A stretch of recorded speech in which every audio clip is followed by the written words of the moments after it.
Stronger. No, it doesn't get easier.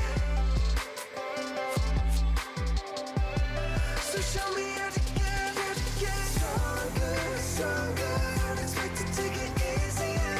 Not until you make me stronger.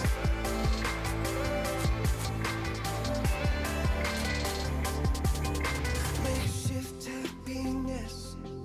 Mistakes for being blessed with artificial exteriors, fabricated with smoke and mirrors.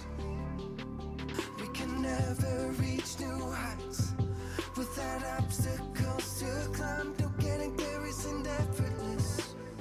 I'm gonna need a hand with this. So help, and I'm asking please. There's gotta be another remedy. I'm running out of my options. So show me how to get stronger, stronger. Don't expect it to get easier. Not until you make me stronger, stronger, stronger. Don't expect it to get easier. Not until you make me stronger.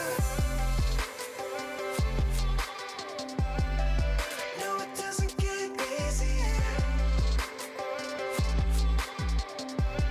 So show me how to get stronger, stronger. Don't expect it to get easier. Not until you make me stronger.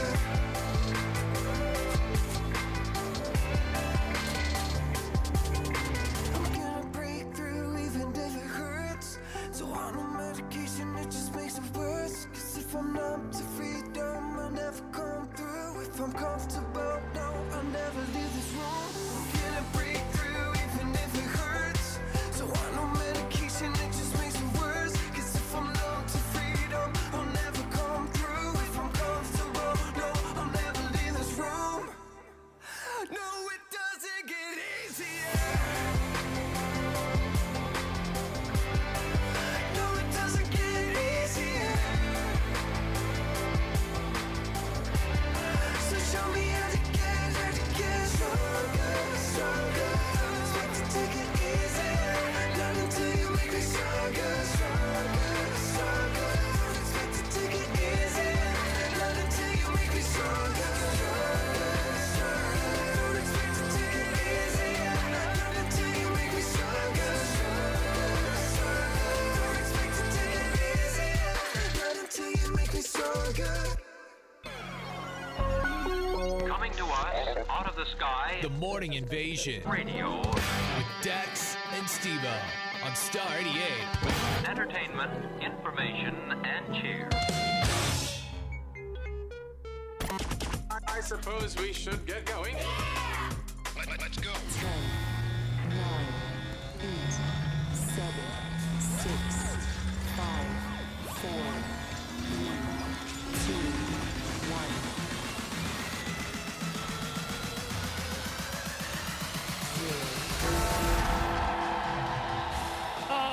What's up, everybody? Ooh, is it Friday? I think it is.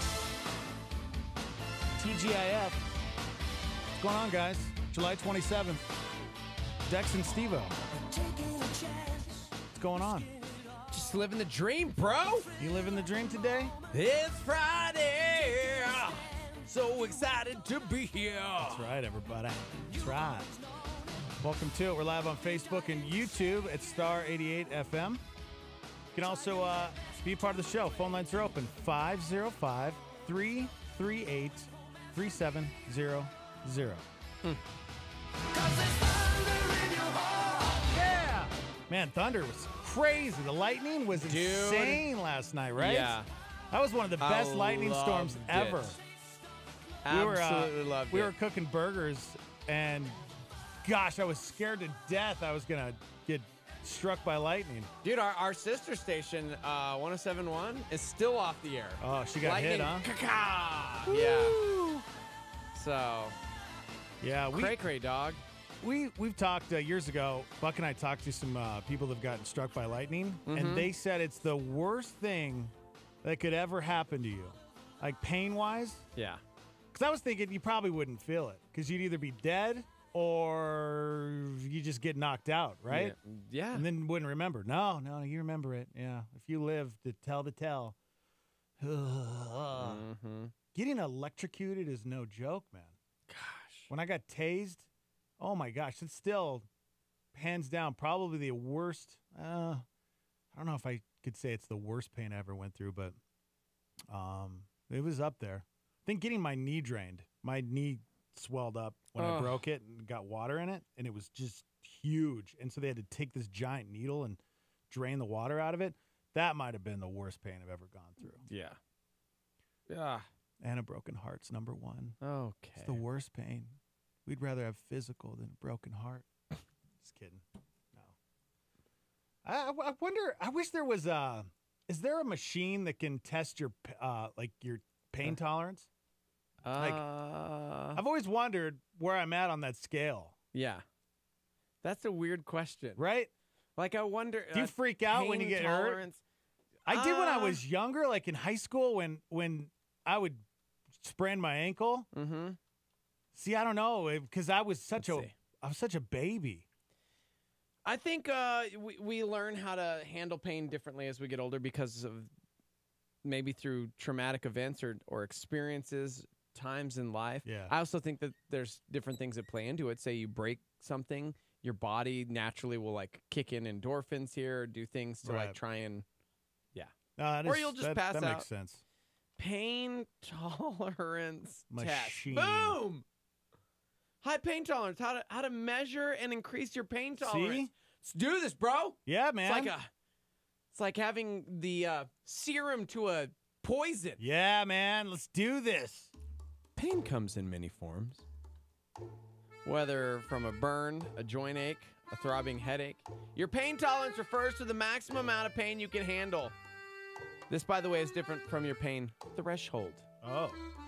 Your pain threshold is the minimum point at which something such as pressure or heat causes you pain. For example, someone with a lower pain threshold might start feeling pain when minimal pressure is applied to part of the body. So don't say pain threshold.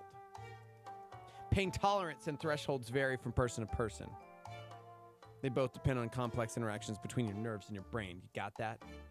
Do you enjoy giving people pain? Sometimes. Feeling pain is part of life, guys. Pain. It's an important experience. There is no love in the world. There's only pain. Oh, well, I don't know if I agree with that. It can alert you to a potential illness or injury that needs to be addressed. When you feel pain, nearby nerves send signals to your brain through your spinal cord. Your brain interprets that signal as a sign of pain, which can set off protective reflexes, like when you touch something very hot. Makes you pull your hand away, bruh. Here's what can influence the complex system of communication between your brain and your body. You're entering a world of pain. Yes. Genetics. Your genes affect how you perceive pain. Okay. You have a tough mom and dad, you're going to be a tough kid. You got a wuss parent, you're a wuss kid. Pain don't hurt. Thank you, Patrick Swayze. Age. Elderly individuals have a higher pain threshold. There's actually more research needed to understand why. We have no idea why. Huh. Your sex. For unknown reasons, females report longer lasting and more severe pain levels than males do. Duh. Why? Just because they give birth? Maybe. I don't know. Try passing a kidney stone. Chronic illness. Over time, a chronic illness such as migraines or fibromyalgia can change your pain tolerance. I take it back. The worst pain I've ever had was kidney stones. I don't know why I didn't think that was number one in my world, but it is. I'm just saying. It was the worst. By the way, mental illness, pain is more often reported in people with depression or panic disorders. Huh. I can see that. I see. It's mental, bruh. Mental. Stress. Being under a lot of stress can make pain feel more severe. Really? Yeah. Social isolation adds to the experience of pain and decreases your pain tolerance. You're hosed. Oh, see? That's why I have a low pain tolerance. Also, past experiences, your previous experience of pain can influence your pain tolerance. For example, people regularly exposed to extreme temperatures have a higher pain tolerance than others. However, people who have had bad experiences at the dentist can have strong pain response to even minor procedures at future visits. Huh. God, I'm dying! I have some sad news for you, my friend. Oh, no. Pain tolerance is very difficult to accurately measure.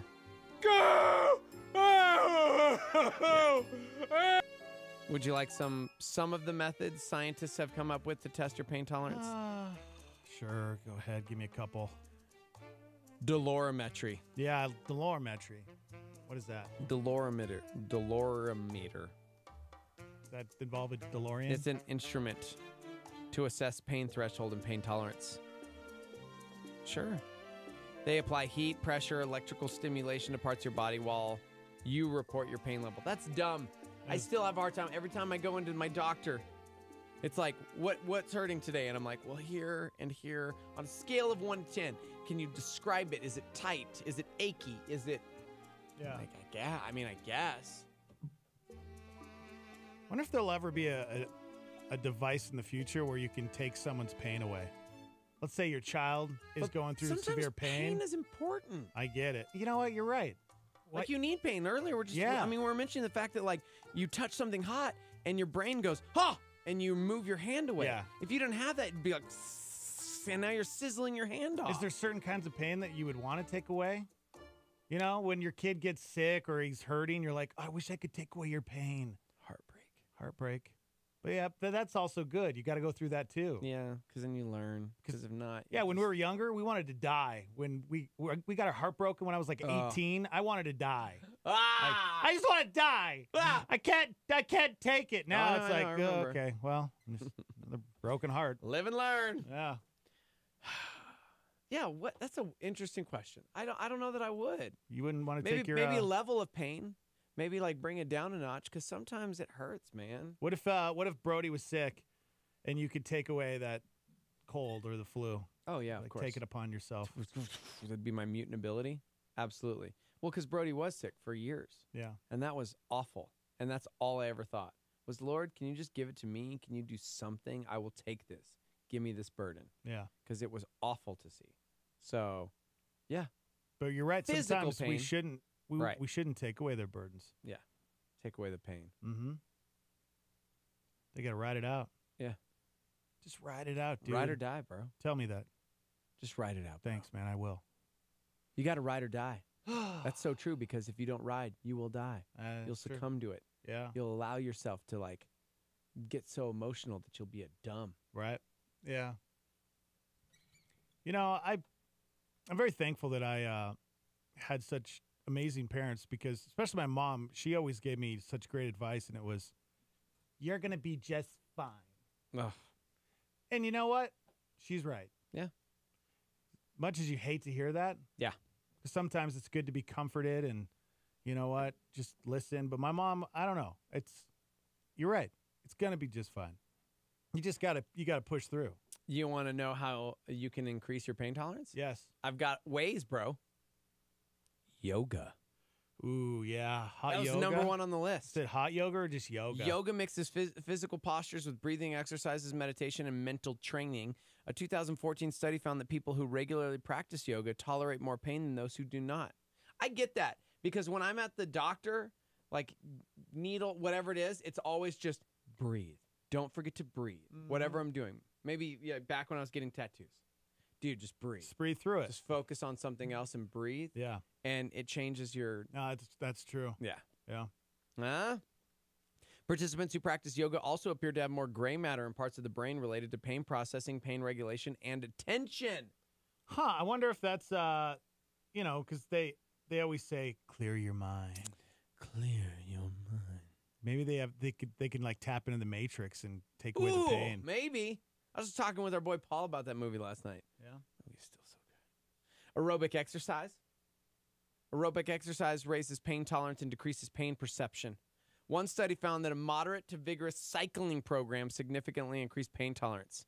You know why? Because cycling is the worst and you want to die. Yeah, in your butt. Oh my gosh. Oh gosh. And you're like, go, go, go, go, go. You're trying to get through. And so you're just like, breathe. Maybe. It's like you just gotta push through. Your butt will be fine in 2 weeks. What? 2 weeks?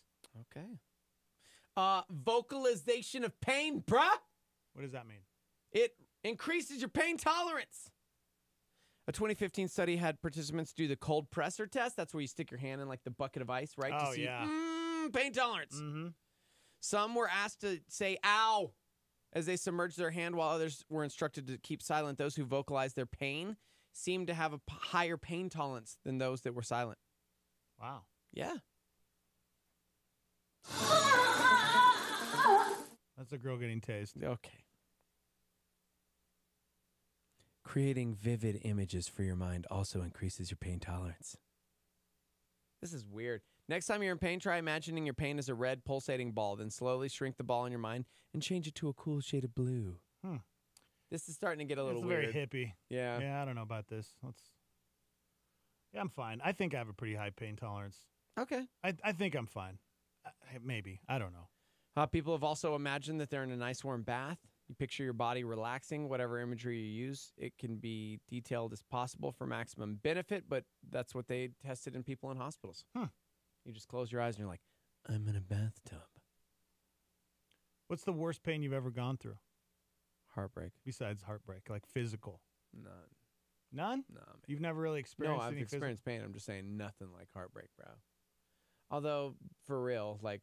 your back, is that the worst this is the so worst. far? Have you ever broke anything? The worst. No. This never is the broke worst a bone? pain I've ever been in. See, I got to break a bone right now. I need to break a bone. You don't You've have never to. broke a bone and you're 40? No, yeah, I've never broken a Dude. bone. Just let me break a finger. No! How about one of your toes? I think that's why this has been so hard for me. You know, like I dealing bet you if with I broke stuff like right now. your finger, the pain would automatically go to your finger and you wouldn't even feel the pain in your back. Yeah. Yeah, let's not do that one. Let's not do that Like, one. no, I hurt in my back and my Yeah. finger. Dude. Gosh, man. There's nothing worse than jamming a finger. You ever jammed a finger before? Yes. Oh, Definitely jammed a finger. that's the worst. You can't move it. You're I can't move my finger. It's swollen. spraining your wrist. I've broken my elbow and my leg. And it's not fun at all. You know what? I think sprains are almost hurt worse than breaks. Really? Yeah. It's just, breaks take longer to heal. But, yeah, whenever I sprain my ankle, oh my gosh, that hurts so bad. I think there's a pretty important reason why we should never want to take our pain away, bro. The great theologian Alfred Pennyworth once said, "Why do we fall, Bruce? So we can learn to pick ourselves up." Alfred was a good man. He was a good man. Mm-hmm. He was a good Brit. If you don't fall down, how will you learn to pick yourself up? Yeah, but we can fall down without the pain, right? We fall down. Yes. Come on. We lay fall. our crown. Come on. No. We fall down medical alert bracelets. On sale now. Dude, I got to get Chris Tomlin. Got to meet up with that guy so we can get that going. Paul says that we need to get one of those pregnancy simulators to see who wins. Oh, I've seen that video. Also, Dr. Brianna is chiming in saying, please don't hurt my patient. She understands. No, I'm going to break his fill finger. out that stupid thing twice a week where it's like, I'm going to break his hey, finger. on a scale of 1 to 10, where? And then there's like a body, and then I have to like point to each thing. I'm like, here. Oh, I almost grabbed his finger. And here. I'm going to grab it. And here. I'm going to break it. Here. Here. Yeah, dude. Yeah. You won't even know. I'll be like a ninja. I'm just going to come up behind you, grab your finger, and bust it. Wow. Thanks, man. Yeah, it'll be good. It's good for you. Yeah. He's 40, guys. He's never broken a bone before. You have to experience that. 505-338-3700 if you'd like to call in. Jarrett wants to know why we're hung up on pain today. Oh, yeah. Why did we start talking about pain? I don't know. I've started talking about getting electrocuted. Mm-hmm. Getting, Lightning yesterday. Yeah. It was pretty intense. I was over at Paul's house, and, like, seriously, I think there's an electrical conductor underneath their home. Really? Because it was like, are we going to die? No, I was like that at Peterson's as well. Okay. It was, oh, my gosh. It was crazy. Oh, man. It's going to be like that again today? Yeah, it is. Dude, starting at 3 o'clock today, we got some rain, some thunderstorms. Okay. Heck yeah. You guys stay out of those ditches. They're deadly, man. Seriously. There was some flooding going down yesterday. Let's see. You can text in the show. What's the live line number? 505-585-LIVE. That's 505-585-LIVE. 585-5483 if you'd like to text in. Hang out with us today. Hang out with us, guys. Our girl Britt, who's about to give birth, is like, yo, I'm going to find one of those pregnancy things for you guys, and I bet you we can go through it. I mean, what's the big deal? Yeah, I don't know if I'd want to do that. I don't know. Oh, I agree with this member of the Army texting in. Ankle sprains and toothaches. Have you ever had a toothache? See, I've been pretty blessed with my teeth. Never had that, but I've been around people that it's like they're dying. When I was a kid, I used to get migraines, like to where I was hospitalized a few times over migraines. Yeah. Worst. It was awful. Yeah, grind my teeth. I was around somebody that was like, take a knife and carve out my tooth. The pain is so bad. Yeah. All right, we got to take a break. We're live from the Dream Style Remodeling Star 88 Studios. When we come back, man, we're going to talk about the movies coming out this weekend because there's one that we got to watch. Pretty excited. What else? A great story on the way about a burglar who needed some Wi-Fi. I don't want to miss that. Dude, coming up in the 8 o'clock hour, an 11-year-old boy genius who just graduated college. Let me say that again. The 11-year-old boy genius who just graduated college is setting out to prove the existence of God through science. Oh, smarty pants, man. I know, right? Jeez. And coming up at 7, Ben and Justin going to be hanging out with us again. Wake you. They're going to wake you up. Coming up at 7. All right, we'll be right back. Hang out.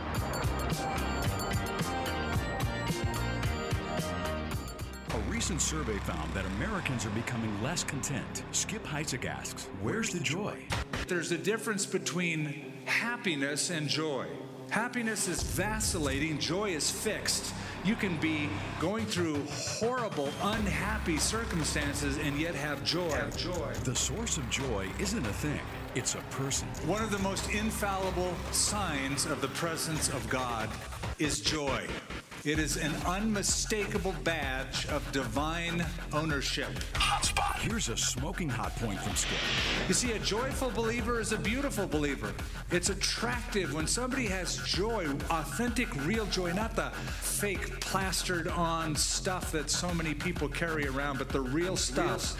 It's attractive and people want to know, where'd you get that? Look for Bible reading plans from Skip Heitzig on the YouVersion app. A joyful Christian is a good representative of the good news, the gospel. Hotspot.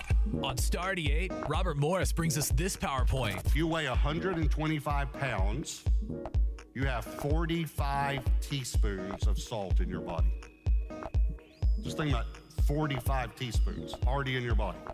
If you weigh about 200 pounds, like some of us, then you have about 75 teaspoons of salt. So when Jesus said, you are salt, obviously that's what he was talking about, right?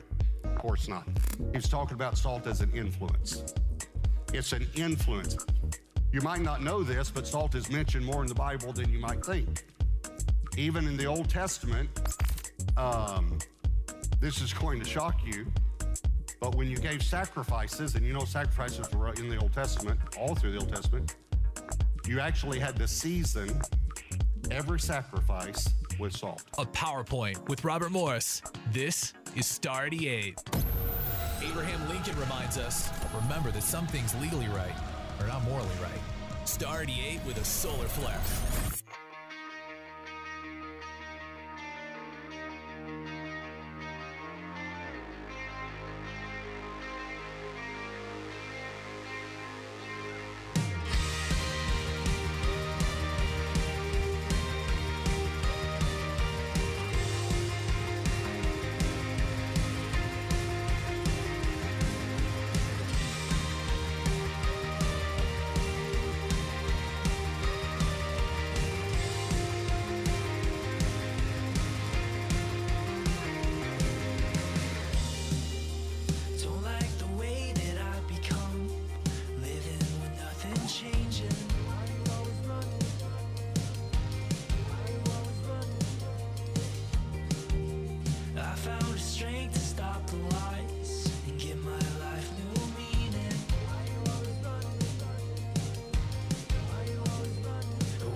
what you need, say what you want, darling, please.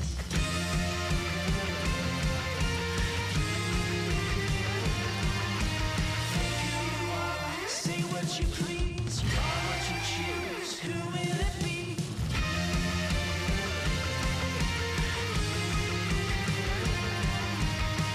You say I'm strong, but I'm weak. Don't need a thing, but I need you right now. You right now. You say I'm strong, but I'm weak. Don't need a thing, but I need you right now. What's going on in the news today?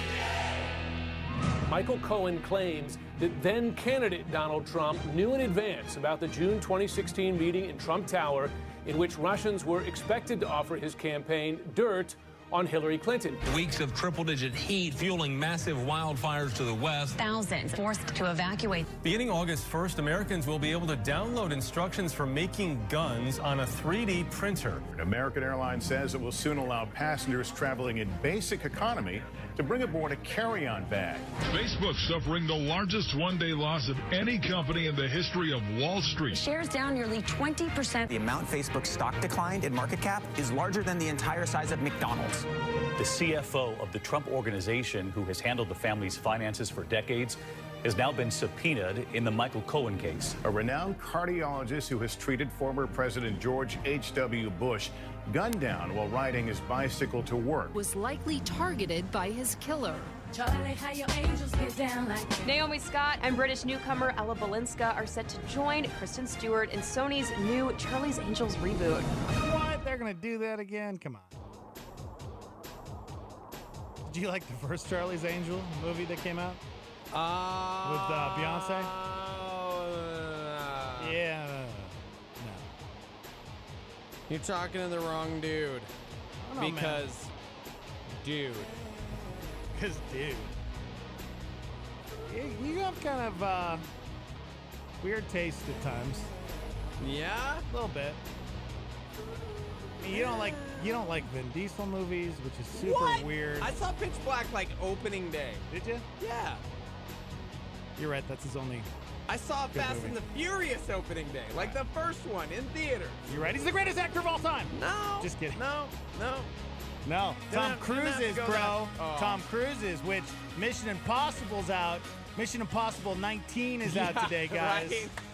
Seriously, the guy's 89 years old, and he's a vampire. He's a vampire. The guy is insane. Does his own stunts, flies the helicopters, breaks his ankle. We got to talk a little bit about that coming up.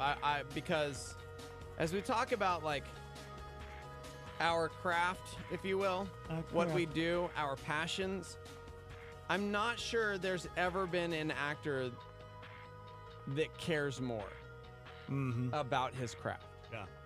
What he has done in these movies is insane, and this new one that comes out today, we got to talk a little bit about some of the things that he went through for the quote fans because he wanted to make sure this looked good.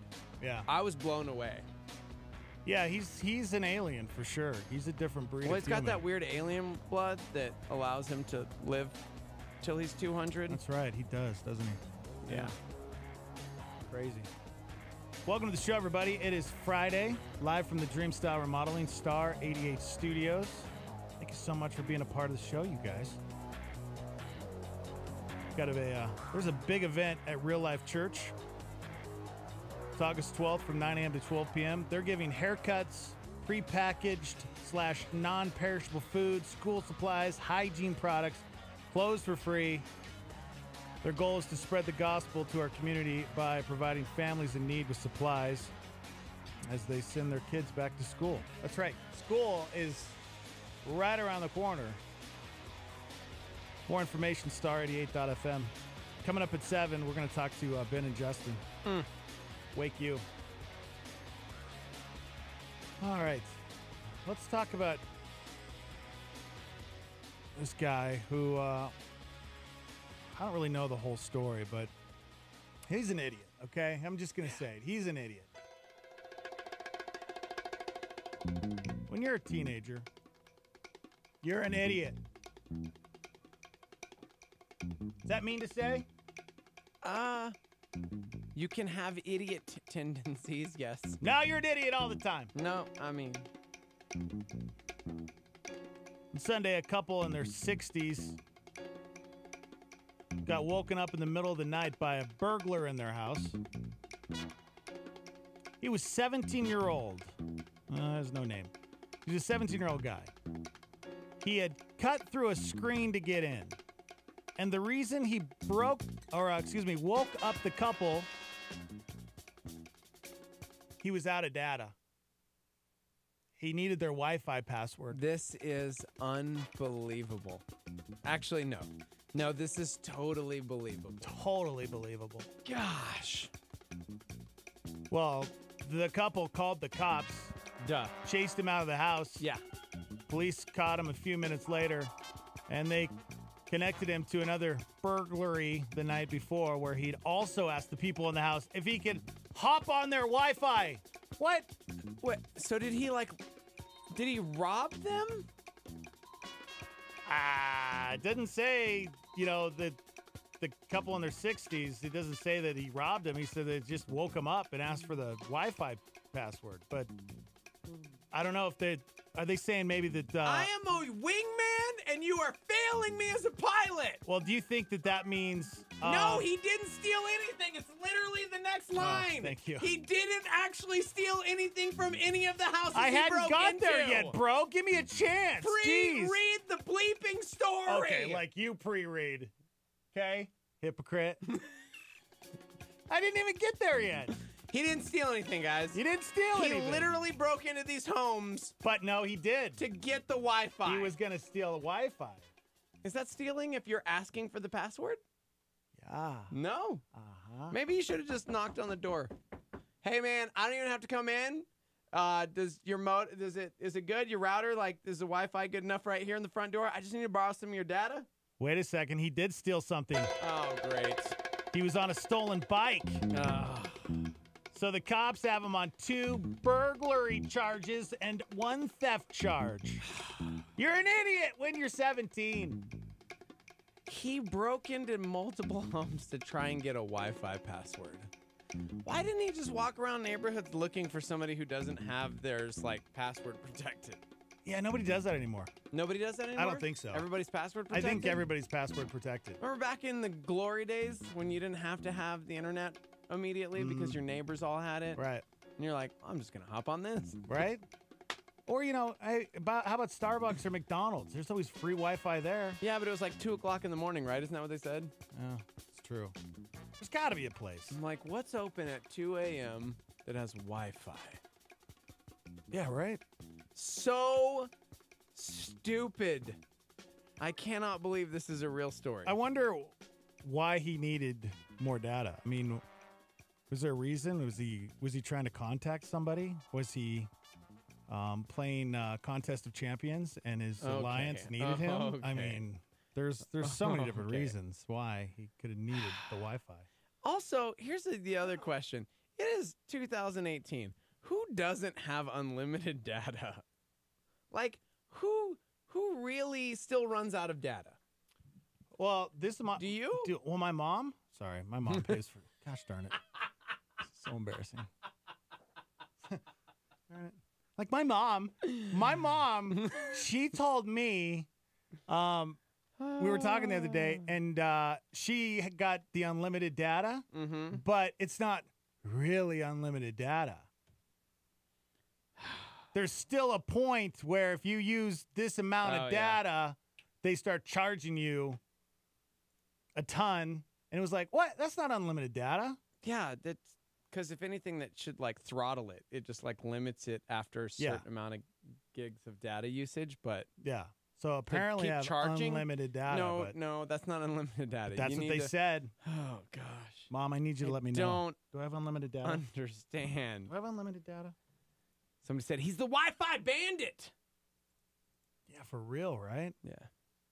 Some said even Comcast is limited to 1 terabyte. Really? 1 terabyte. Seriously, I have to look at this. 1 terabyte's nothing, right?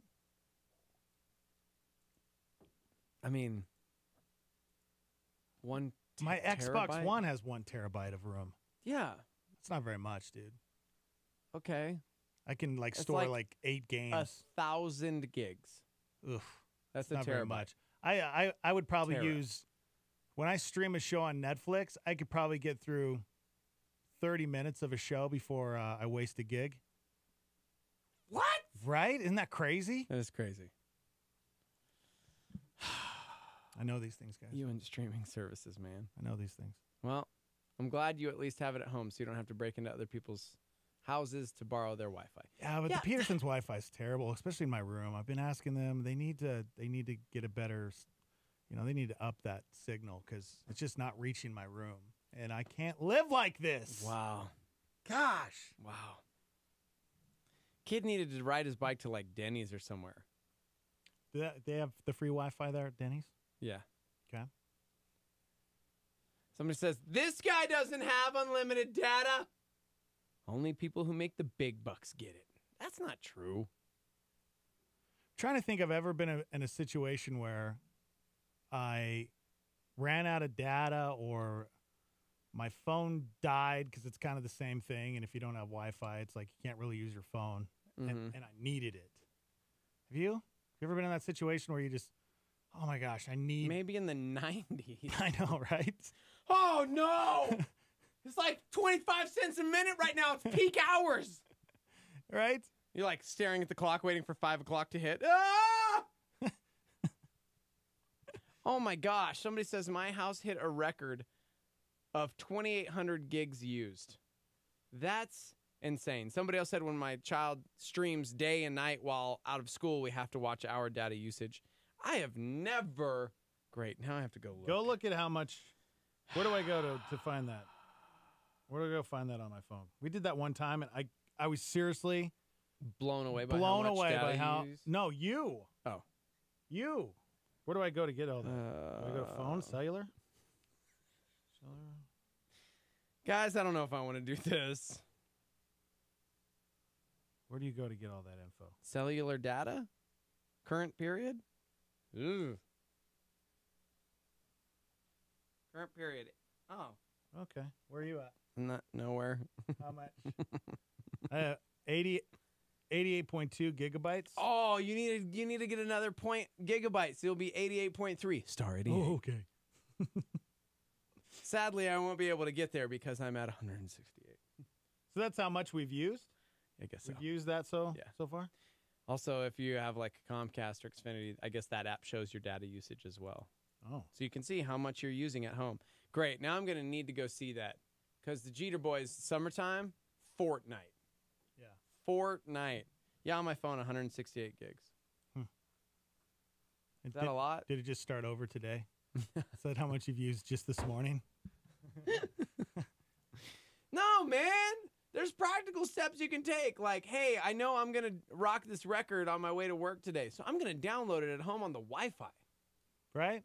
No, that's a good call. I understand how people run out of, like, data. I use a lot. Well, a lot. If you're playing a video game like you have that takes cellular or Wi-Fi, then you're going to use it all up. Somebody says I literally have 2 gigs of data a month. I will survive. 2 gigs a month is nothing. Yeah. Wow. That's how some people live. Yeah, I guess if you're on Wi-Fi most of the time. I limit 2 my gigs kid. is fine. Like, he's on a plan that I purposely, Yeah. My usage. You sure? I've used 88 gigs so far. Dr. Brienne has used 502 gigs, but she also does not have Wi-Fi, therefore constantly using data. Wow. You win. Yeah, you win. For sure. Yeah. Anyways. 505-338-3700 if you'd like to chime in. There is a Bible. If you're in the market, for a new Bible or an old Bible. Bible collector. Yep. You can own a really unique piece of American religious history got 50 G's lying around. What? There's a Bible that's been to the moon. Okay. No? That's the stupidest Dude, it's thing. King James Version, dude. Yeah, okay, again, who's going to read that? Why would you want the Bible that went to the moon? Why wouldn't you, dude? Who, like, seriously, Stormy, help me out. Would anybody really want this Bible? It's just the Bible that went to the moon in, like, what, the 70s? It was on the Apollo 14 space flight back in 1971. The miniature Bible is one of 11 that landing module commander Edgar Mitchell brought with him as personal items on the mission. They were created by the Apollo Prayer League, a group of Christians at NASA who began to meet and pray. Astronauts died in the 1967 Apollo 1 mission. 50 G's. Yeah, it's going to be auctioned off. Starting bid is 50 G's. So that's a starting bid. To have the Bible that went to the moon. Hey, man. There's something about that. You know, how do you know there's not something up in space that has space powers? Space powers, dude. You're so stupid. Space Force! Billy says that Bible would be truly out of this world. Sure would. Good morning. Hey, just so you know, I changed the Wi-Fi password to I_BILLINGDEX.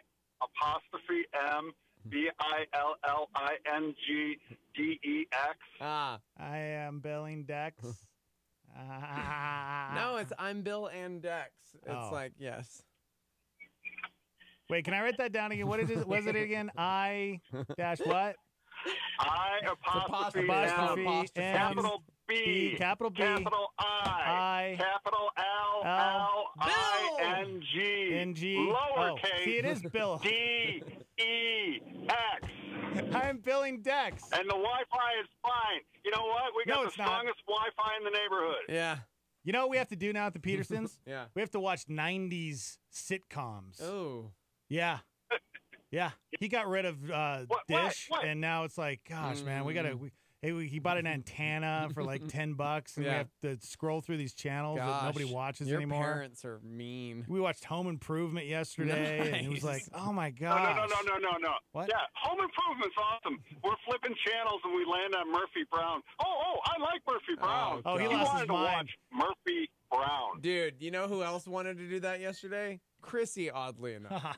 You guys are, like, seriously... Yeah, the same person. Twins. Pretty much. Because last night, Between she the gave a Bachelorette dissertation and on Murphy it. Brown, I mean, I'm surprised he hasn't, anteed up so we could get the Lifetime channel.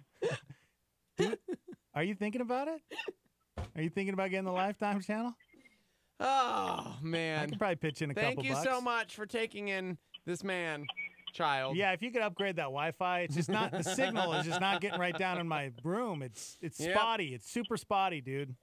So if you could get that. You know what? Maybe if you moved into the dining room, okay? You know what, Kay? Just sleep out there where everybody sees you. You know what? Kay loves me. Ask Kay if she'll do it for me, okay? Wow, amazing. Thank you, caller. You can move in the backyard. Really? What? I'm sure it's good there. No, it's not. It's terrible. Man. We'll build a doghouse. Awkward. Oh my gosh. Awkward. All right. Bye. Okay, bye. Okay, bye. Who are those weirdos? I don't know. I live a really hard life at the Petersons. Somebody said, I don't know where y'all live, but even I'm using the Petersons Wi-Fi. It is the strongest signal in Ventana Ranch. That's good.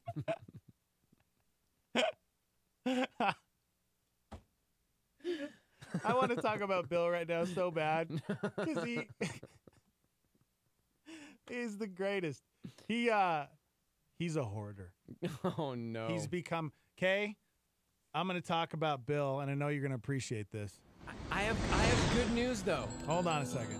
I have good news. Hold on. I know you talk about him, and I'm going to solve your problem. Bill Peterson. We love you. Yes. We're fighting for you. But this hoarding is out of control. He brought home a giant golden ball. Just a golden ball. Okay. What does this golden ball do, you say? Nothing. Are you sure it's not like the golden snitch, like the from Harry Potter? It looks like the top, the NBA trophy? Yeah. It looks like the basketball on it's top. that big? But I was thinking of like it's a little bit bigger than that, a basketball, and it's What? gold. And he's like, look what I found. What? What do you mean? For what purpose? That's what I said. Okay. He said it's just a really cool ball. What? Wow. Yeah. Yep. He's dumpster diving now. Yeah. He comes home smelling like garbage. Wow. Yeah. I'm really worried about him. I've got a plan. Luke's baseball team is having a fundraiser on Sunday. Oh my gosh, we could make so much money. No, well, we don't make any money actually. Oh. It's to help someone else. So what it is on Sunday at the Mac out in Rio Rancho, it used to be called Blades. They're having a Goodwill fundraiser where Goodwill's going to be out there with bins and you can donate your stuff to Goodwill. Okay, there we go. Okay. So we solved our I'm problem. getting rid of a ton of junk in our house. Seriously. Like here, take it. You just have to get it to the Mac on Sunday. Yeah, Bill came home with a giant, like 60-inch Just start flat screen packing TV up the other all day. of this. I saw that. Yeah. Yep. Start He's a packing up professional all dumpster the diver. excess things. Don't say excess to him because to him everything is important. Mhm. But all of the things that aren't needed. Right. And just take it. Yep. It supports, you'll help Goodwill and you'll help Luke's baseball team. I mean, come on, bro. Yeah. Just saying. 3 days ago, he came home with a donkey. Oh. And I was like, what is going on? No comment. No comment.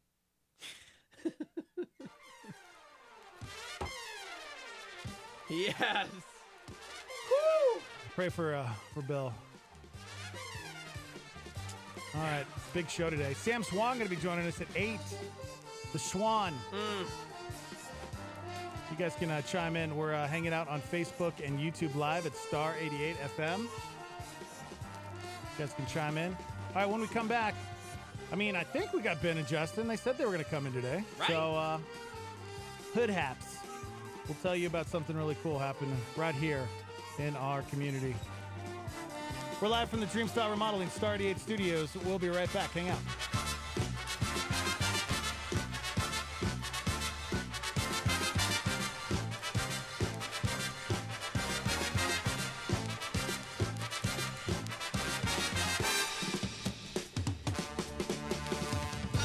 You love learning about the ocean and its inhabitants, but you can't handle the blood and guts of Shark Week. Try the friendly alternative. The Hallmark Channel presents Seahorse Week. See the graceful, carefree seahorse dancing along the ocean floor. There's a small crustacean. I think he'll have a bite. Look at the playful seahorse in a game of hide and seek behind that soft coral. Where'd he go? There he is! You won't see disgusting shark bite wounds or baby seal carcasses. Nope, just the glorious seahorse. It's Seahorse Week on the Hallmark Channel. Just between you and me, he's not a real horse. He just kind of looks like a horse in the sea. Seahorse Week, following the magical world of mollusks, only on Hallmark. I'm Daniel, and it's time to get in the techno. If you're on Verizon and have an older phone and have been holding out, well, it turns out you may need to upgrade.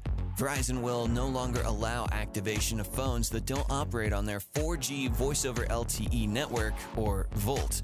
They say the move is part of its efforts to move away from the older 3G infrastructure and prepare for the upcoming 5G network. Your 3G phone will work through the end of 2019, but most of their traffic is currently on the 4G network. Although you may not be directly impacted by the change, grandparents, parents, and kids may be affected as they often use the lower end or used devices. To further complicate things, many of these phones are still supported or receiving updates by the manufacturer. Devices like the iPhone 5S, although LTE, is not Voice over LTE compatible and will become unsupported by Verizon. I'm Daniel, and now you're in the techno on Star 88. A Star 88 Supernova. Here's Rick Warren. God says, use your money for a purpose. Use some of it to express love to me. That's the treasury fund. Use some of it to express love to other believers in God's family. That's the mutual fund. Use some of it to help yourself grow personally. That's the growth fund. It says, I want you to grow and invest some of your money to make yourself better and smarter and wiser and a more skilled person. You see, when you do that, you can make yourself an offering to God. You can not only give an offering, the Bible says you can be an offering. Look at this next verse. Take your everyday, ordinary life, you're sleeping, eating, going to work, and walking around life, and place it before God as an offering. You become an offering. Embracing what God does for you is the best thing you can do for Him. Catch Rick Warren's Daily Hope on KNKT 107.1 weekdays at 7:30 a.m. This is Star 88 at 88.3 FM, KLYT, Albuquerque, Santa Fe, and online at star88.fm.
It's the Morning Invasion with Dex and Steve-O on Star 88.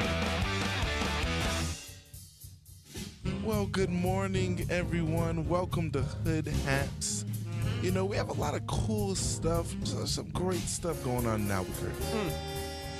Check it out. What'd you think of that? Huh? That was incredible. Right? I like that. That was from last week, guys. That's our new intro for Hood Hats. That was nice. That was pretty incredible. Ben and Justin hanging out with us. What's up, dudes? What's up, man? What is up, dudes? What's up, dudes? What's up, I my love dudes? this. It's like a common occurrence now. Y'all are just here on Friday, kicking it. Whew. That's right, everybody. It is Hood Haps. Welcome to it. to it. Yeah. Why are you guys here? Tell everybody why you're here. Go ahead, Justin. You have the voice. Oh, Go ahead. snap. Let's hear it, Justin. Well, we are here because we are having a student conference at Legacy Church August 1st through the 3rd. August 1st through the 3rd. It's That's gonna like be incredible. Wednesday, isn't it? Yeah. Yep. Dang, dude. That's Wednesday. Come on, yeah. right? My Remember God. when y'all Came first fast. came? It was like, yeah, right? Yeah, we're 5 days away. 5 days out from. How's it been going? It's been going People, great. yeah, good. Yeah. People responding. Oh yeah, Good. And our volunteers are incredible. I just want to shout out one of our volunteers. We have hundreds of students going, and she's probably signed up 90% of the students that are attending at our different campuses, not just at one of our campuses. She goes to our East Mountain campus. Yeah. She goes to East. She goes to Central. Wow. She's everywhere. Her name is Amy. So just shout out to Amy. Shout out to Amy. She's awesome. She's cool, man. part of the furniture at Legacy Church, and she's probably going to be there for a long time to Did come. you just say part of the furniture? She's part of the furniture. Yeah. Part of the furniture. Huh? She is. Yeah. I'm like, that's a good line. I gotta remember that. Part of the furniture. That's what my dad always says. He was at my high school where he taught for 27 years, and he used to say all the time that he was a part of the furniture. So That's he- good, wow. man. I like that. love that. Yeah, that's cool. Dope. Yeah. Hey, and actually, we brought you guys a gift today. Oh, no cool. We way. brought you guys some shirts. Sweet, man. And I didn't know what size you guys were, so I Those just, are cool. I just went large. Okay. Yeah, that's good. just perfect. Yeah. So we brought you Yes. gues some shirts, and Thanks, I need dude. to see this. Appreciate it. There No we go. problem. Boom. Oh, it even says Legacy Student Conference on the back. there you go. That is dope. Thank you guys so Yeah, much. thank No you. problem. This No is problem. cool. So for those that haven't heard you guys yet on a Friday, talk a little bit about what is going down starting on Wednesday. Yeah, so starting on Wednesday, 5 days away from now, is our Legacy Student Conference. It's basically a student conference from for every student from 6th to 12th grade. Okay. They can sign up on our website, our app. On Instagram, we have our the link on our Instagram. Yep. It's going to be an awesome conference. We have a lot going on. There's a water slide with a slip and slide attachment. We have a color war going on, a giant scavenger hunt with these huge flags. We should have brought the flags today, but we decorated our own flags, and Justin thought he had Nice. the best flag. Okay. I actually do. Yeah. I actually do. My team is the Pink Panthers. But his Okay. flag, Yes. okay, I like listen, that. his flag looks like a bottle of Pepto-Bismol. Oh. That's what it looks like. But I mean, what if you were a kid and you faked stomach aches because it tasted so good? Exactly. I'm just saying. Hey, You know what I'm saying? I used to do that. Yes. No, I'm playing. It tasted so good. And then I realized there's like gum that's like wintergreen or whatever the flavor is. And I was like, oh, I could just do that? Shoot. All right. Yeah, so it's going to be pretty awesome. Yes. Spots are filling up pretty quickly. So if you're listening out there and you want to get your student registered or a student around you registered, spots are filling up pretty quick. So here's a question, because you guys talk, it's a Legacy Student Conference. That does not mean they have to go to a particular school or even attend Legacy, right? Like, we're talking Yeah. just kids 6th through 12th grade yeah, 6th to in 12th the grade. community, period. In the community, outside Yeah. of the community, if you have listeners in Las Cruces or Santa Fe or wherever you guys have your station broadcast, Yeah. they can come. We actually have a group from Guyena, New Mexico, Oh, wow. out near Cuba that's coming to our conference. Dang. We may have some from Espanola. That's cool. Santa Fe. So yeah, there's a bunch of different students coming from all around the state to experience. Nice. the And again, conference. the link is at your Instagram. You guys say that's like the best way to get there. It's the best way to get there.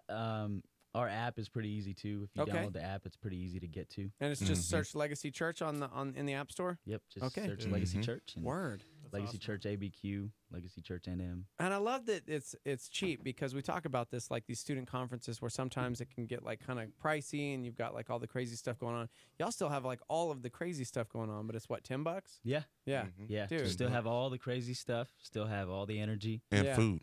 Oh, see, and and that's food, it. yeah. Yes. And food. I was in the other room, like, producing something real quick, and I heard chicken and waffles. What were y'all talking about? I just wanted to be in that conversation. We were just talking. We were talking about sushi. We were talking about chicken and waffles, the I'm best like ribs. getting these spots together, and then I'm hearing, like, all I heard was, like, red chili ribs, and then I heard chicken and waffles, and I was like, why am I not in there? Yeah, Justin said that is something. my jam. Didn't you say, Justin, we're like ranked 3rd for like best ribs in the country or something? Really? I saw that on Food Network. You know, I like to Google a lot of stuff. So I was like, I don't know. I just Googled the best ribs. I wanted some ribs. Like we are? Yeah, in Albuquerque, there's a restaurant in town. That does red chili ribs. What about Hotlanta? I mean, that's where you're from, but like in Atlanta, our specialty is wings. Okay. You see what I'm saying? Wings. Okay, wings. Real so we got the ribs crispy, here.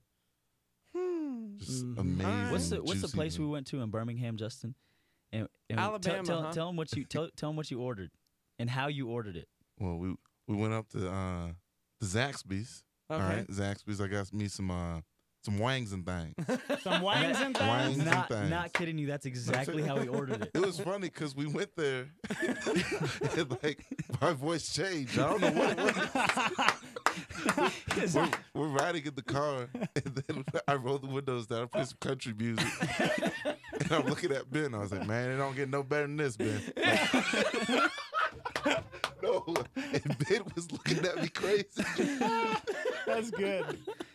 Steve-O does that a lot of times, too. He can change his voice. I'm a chameleon. Like, he goes to New York, and he immediately has a Brooklyn accent. Well, he was telling me, he's like, you know, Ben, when we go to Birmingham, we're on these backwood trails. You got to listen to some country music. That's exactly. And then we went to Zaxby's, and he's like, I'm gonna get some wangs and things. Wangs and things. Wangs and things. But what kind of country music? Like throwback, or like this new weird pop stuff? And that country is doing? I don't listen to that weird Okay. pop stuff. It's weird, right? Like it's not country music. Yeah, it's no, like no. I don't know what it is. It's pop. That's what it is. It's just pop. Yeah. So So all the, right. the chicken and waffles we were talking about was actually me and my wife went to Tia B's La Waffleria. Okay. And they have a variation of waffles. They even have crab and waffles. Whoa. Yeah, see the crab and waffle thing? I don't know. I've never tried Yeah, that. I don't it's know. strange. Crab and waffles? It's It strange, might yeah. work, though. That's That might work. Yeah. No, might That's not weird. though. Put Might some not. butter on there, you know? No. Butter. Stop talking. I don't know. That might be good. Crab and waffle sounds so bad. So every time I go there, I get the chicken and waffles. Okay. Yeah. Because it's Man. pretty good. We're going to do a show coming up where we put some weird food combinations together because we were talking about it yesterday. And People had some weird cravings yesterday. yeah. Like we got some weird. What were some of the weirder ones that we got yesterday? I was trying to think. There were some good ones, or some ones that you're like, well, that's not too out there, like cottage cheese and maple syrup. yeah. I was like, I do okay, that, yeah. like That's a I good try snack. that. But yeah, man, we got some weird ones. Most of them were like, when I was pregnant, it was like, well, yeah, okay, I could see that. yeah. So I was gonna ask, were most of your people pregnant? Yes, yes. So we got some of that, but I feel like that's where chicken and waffles originated from because it was like, what a weird combination. And It it's is weird. the best. It's so good. It is my favorite meal. It really is. Incredible. Yeah. You I guys love had the chicken and waffles like Lay's potato chips? No, that doesn't Tastes just no, like it them. does not. I've never You need had to those leave the before. studio. No, I'm you gotta offended. do it. You As gotta a chicken do and it. waffles No man, way, I am man. offended by Oh. your stupidity. I'm serious, Gosh. man. I'm serious. I don't know how they do it, but it's just like eating it. I'm serious. Those are called chemicals, and you are slowly dying, know, right? man. You are Seriously. slowly dying. Well, that's what you have to eat Gosh. when you're on a budget. Yeah. And you can't call. afford You chicken can't and afford waffles. chicken and waffles. You're like, Yep. I'm gonna get these fake potato chips that Yep. science says are chicken and waffles, but really it's some weird chemical that's Oh, man. like tricking my brain. Yeah, exactly. That's awful, man. Yeah, I was looking. They have mayo ice cream. Oh gosh. Mayo ice Mayo cream. ice cream. Would you guys try No. it? No. I hate No mayo. way. See, I love mayo. I hate No mayo. way. I'd try it. Mayo is like the worst condiment. Like it is my No least way, favorite. man. I'll take any kind of hot sauce, any kind of mustard, like ketchup, even. Why not? Like Well, maybe like on a fresh mayo, sandwich, like- like a fresh turkey sandwich with lettuce and tomato. Yeah. Maybe I can No, have a mustard, little man. bit You of gotta mayo. have some mustard, though. yes, mustard. Gotta have some mustard. I don't know, Mayo does man. nothing but make it like soggy. Like what does it even taste like? It's just like fat. That tangy. It's got a tangy flavor. No, that's like Miracle Whip, and that is still Yeah, like that's too sweet. Yeah, I'll take Miracle Whip. That's too sweet. But mayo is literally like, oh, here's a nice piece of fat, like, and you're just Exactly. like, Exactly. Yeah. You know what I do when Gosh, I you know what the sandwich is missing? Lard. when I All toast right. my bun, my hamburger bun, I don't put butter. I put mayo on it and then put it on the grill. And then you toast it? Yeah. Really? And then put more mayo on it when it's done. Oh, gosh. Double layer mayo. Okay, but I will say for like a tuna sandwich, I'd go mayo. So Mhm. you got me there. But still, because You're crazy, man. Man, it's Oh, so gross. Love mayo. So gross, dude. So yeah, anyways, we're gonna have food. So It's food, gonna be- food. I Yes, love food. that. You Oh, said food, food. and we're like, Oh, food. Let's talk food. That's how 20 it minutes happens. later. Every time in the office we start talking about food, that it turns into an hour-long conversation about our Mhm. favorite places to eat. It's our next podcast, bro. What? We'll just food? talk food. We're just gonna be food Yeah, foodies. we'll just Okay. be foodies, man. All right, that's Who cool. doesn't like food? Right. Everybody's That is food. Well, you need food. Exactly. to sustain. But we're Yeah. talking about like not just like normal food. We need like that living water to sustain this Bring it transition. back. Bring it Bring back, it Ben. back. Bring it back. Tell us about the conference. That was a great transition, by the way. That was a great segue. Good job. You know what I'm saying? He's so good at that. Tell you've been doing this for a long time, Steve. It's a gift. That was great. It's definitely one of his gifts. I love it though, man. It's Wednesday, Thursday, Friday, right? Wednesday, Thursday, Friday. Legacy and $10, dude. Seriously, like that. $10. Considering like school's getting ready, what better way to like get ready for like the next season of life, going back to school, than Yeah. like refreshing and renewing your mind through Christ Jesus and digging into the Word and like Definitely. having fun with the homies, rocking like the slip and slide, and Yep. so And we yeah, got a dude. tailgate party at 4:00 on Nice. Wednesday. Oh, so okay, it's cool. gonna be awesome. We got a Yes. big truck. We're gonna put a speaker and a DJ in the back in the bed of the truck. Yes. There It's you gonna go. be legit. like- BYOB, bring your own Bible. Okay. Oh. Okay. I was like, what do you? Wait a second. What? What's going I was ready to hit the dump button. Oh man. BYOB. What, dude? I go That's to those parties amazing. all the time. Bring your own barbecue sauce. That's All right, dude. Thank you, Ben and Justin, for Dude, hanging out thank you with us guys again. so much. Thanks so Seriously, much. I Thank can't you, believe guys. it's finally here. I'm stoked. I hope that like it's just insanity for you guys. Yeah. Well, thanks, man. Thank you Yes. so much for having us. We Of appreciate course. you guys. Yeah, anytime, man. Yeah. Anything coming up in the future, you let us know. What's Yeah, the there's a Instagram lot. account so people know? At the UABQ. There you go. Just the letter U. Mm. The UABQ. THEUABQ. There you go. Beautiful. There you follow go. us. All right, guys. Thank you for tag it. coming in. Thanks, man. Thanks, All man. right. We're live from the Dreamstyle Remodeling Star 88 Studios. We'll be right back. The Morning Invasion with Dex and Steve-O.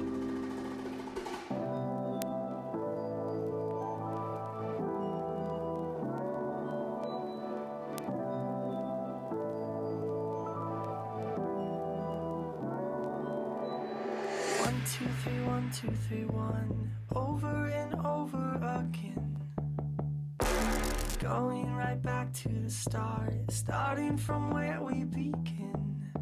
And I don't wanna be your friend, I just wanna be in love. And even if I'm chasing you is good enough. I keep on running back to you. I can't lose this time. And no matter what I do, I can't lose my. I keep on running back to you. I can't lose this time. And no matter what I do, I can't lose my. I keep on running back to you.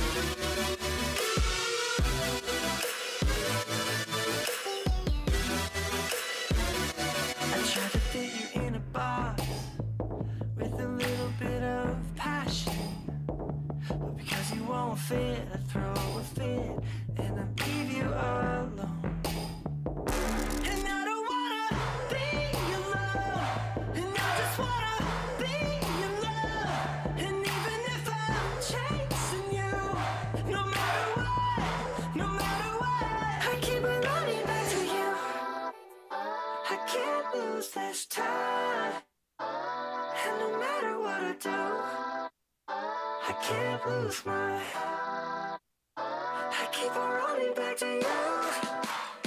I can't lose this time. And no matter what I do, I can't lose my. I keep on running back to you.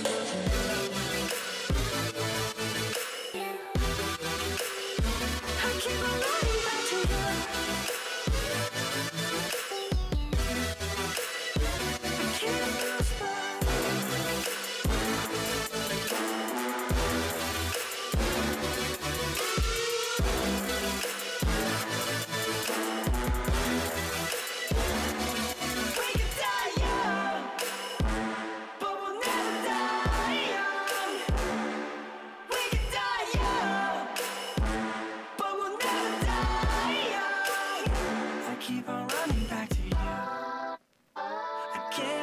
this time.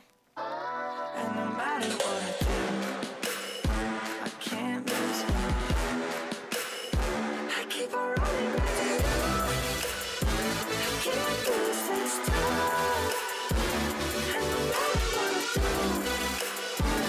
do, I can't lose The Morning Invasion with Dex and Steve-O. We'll probably sit around and eat bread and desserts and just get all fat and sassy. You got the touch. Oh, yeah. Good morning. Welcome. Transformers. It's Friday, guys. We made it. Welcome to it. Live from the Dreamstar Remodeling Star 88 Studios. Dex and Steve-O. Heck yeah. What's up, Starmy? Thanks for hanging out with us on Facebook and YouTube Live. Search it. Star 88 FM. After all is said and done, you never walk, you Yep. never run. Good morning to Brody, my 5-year-old. He up, knows bro? every word. How you doing, man? Yeah, Teen Man. Titans Go comes out this weekend, too. I know. That's right. Trust me, I know. What's going to be number one, Mission Impossible or Teen Titans Go? That's kind of tough, man. Yeah. Are we going to talk about that at some point? Yeah, go ahead. What do you think? Oh, that's it? Well, I I thought mean- you meant we were going to talk about the movies. What do you want to... Is there anything else to say about them? Other Yeah, than they're dude. epic? Mission Impossible. We're taking our kids through all of those movies right now. Oh, you are? And, so which one did you guys land on? Well, we're just now on the second one. Like, we're literally going all the way back to the beginning because our boys, you know, our older boys, they're 14, 12, and they want to see the new one. I'm like, listen, bro, you can't see the new one until you understand Tom Cruise, love him or hate him, freaky Scientology guy aside. You know what? Is what he does on his own time, it's his thing. Seriously. He's an actor, and he's great in everything he does. And he's one of the finest in his craft. Seriously, I would put him above most because of what he does within the Mission Impossible franchise. Yeah, Like, when you dude. said that he learned how to fly a helicopter. Yeah. Like, listen. He trained 16 hours a day for months because there is a helicopter chasing through this like crazy little valley that you see like in the trailer, and he did that because he didn't want it to look like green screen. He didn't want it to be fake. He didn't want it. And so he solo flew this helicopter through this valley. Like, there's a behind the scenes. You could see everything with all of the cameras. Not only was he operating the helicopter, but just in case something went awry and, you know, he crashed and died, he didn't want anybody else responsible. So he was operating the helicopter and operating the camera angles at the same time. Right. Like, he was fully directing the scene while flying a helicopter through this really tight space. Yeah. Dude, there's a scene in the trailer where he jumps out of an airplane at 25,000 feet without a parachute. Wait, is that real? Yes, He really did He that? really did that. Like, I was reading about it, and I there's like a documentary because it's like, this dude is crazy, or he really wants his movies to be awesome. No, he's crazy. Yeah, I'm pretty sure. He's Yeah, crazy. mostly crazy. Yeah, he's crazy. They had like 3 minutes to capture this shot because of the timing and because of everything and because people were losing their minds. Like, dude, you cannot do this because he Right. had to basically like he's putting stuntmen out of work. Right. You know? Like, Right. That's their job. He broke his ankle. We saw that jumping from building to building, Mhm. right? Like from these rooftops. And then I guess there's another scene within this film where it was still shattered and they had to try and work See, through. that's where I have And a it's tough like, time this with. is crazy. I respect and love the fact that he does all of that, but at the same time, it's got to be frustrating though if you're working on a movie with him and he Right. breaks his ankle And you're out of work like, for like 2 months. Dude, that's why we got stunt guys. Yeah. They're the ones you're supposed to break their ankles. They're the ones you're supposed to be idiots and to do all these crazy things. So now we're out of work for a month or so. Seth says, or he's trying to die to get out of Scientology because you can never get out. He can never get out, guys. He can never get out. Either way, Mission Impossible Fallout releases in theaters today. And yeah, so we've been taking our boys through them because in every movie, there's some crazy stuff. Like there's a point where in one of them, remember when he scales the tallest building in Dubai? Yeah. Like when he Yeah, really, those suction cup gloves. He really did that. Like he was really outside of this building. I can't. That one's hard for me to watch. What's Because I get like, is it Mission ugh. Impossible 2 where he's climbing the cliff? He's free That climbing. was 2 or 3, yeah, where he was free climbing. Yeah, And that he was really real. did that too. Yeah. without any ropes or anything. Ugh. Part of me is like, why are you so stupid? But then the other part of me is like, No. thank you because I love these. Why is he so dope? Like why? Like that? He's Bill Peterson's age. Can you imagine Bill doing all those stunts? Like that's crazy, right? You know what the funny thing is? You're right. Yeah, he's Bill's age. Yeah, wow. Wow. Alien blood. Seriously. Kim chimed in and said, I've only ever seen 3 movies with Tom Cruise. The Outsiders, Interview with the Vampire, and Vanilla Sky. Dang. No Top Gun? You know what? All 3 of those are great, but man, he's got so Top many Gun? other great movies. Top Gun? What was the movie where he kept dying and coming back? Like, was it?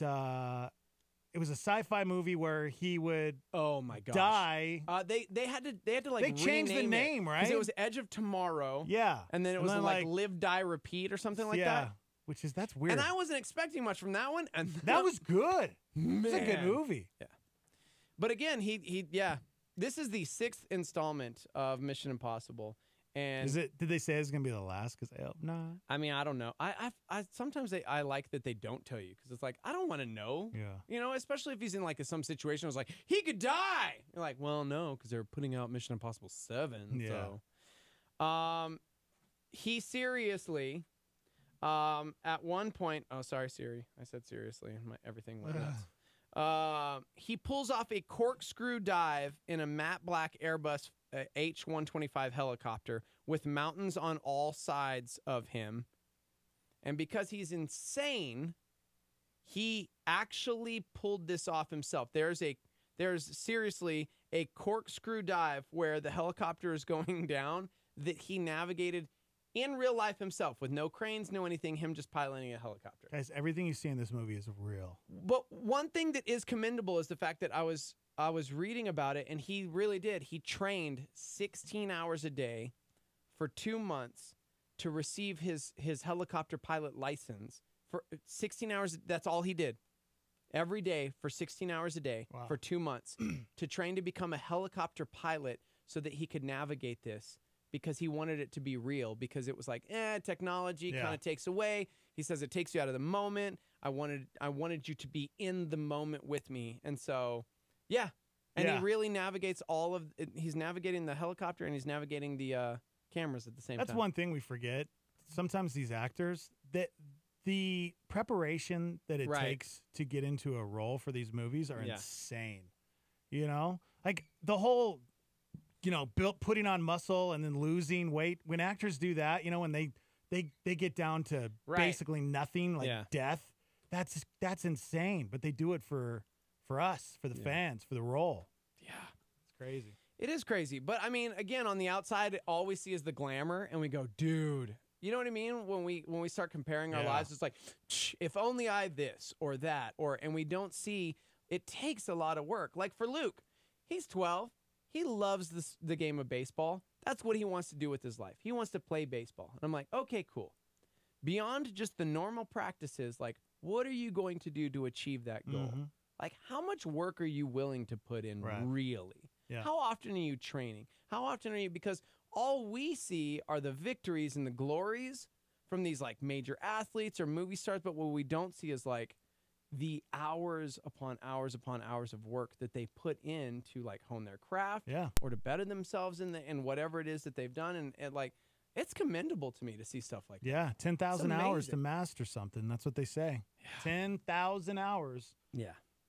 And write it out, man. Write out a plan, a game plan. All right, how are we going to get from point A to point B? How are we supposed to get there? Let's write it out. Let's see what we have to do every single day to get to that point. Because obviously, I mean, Luke he's athletic. He's talented enough. It's like, that's the thing. When you find kids that are talented and have that athletic ability, all you got to, if they wanted to do it, they can do it. You know? Yeah. Trying to get that through Landon's head right now. It's like, gosh, man, if you would just get off Fortnite, dude. But,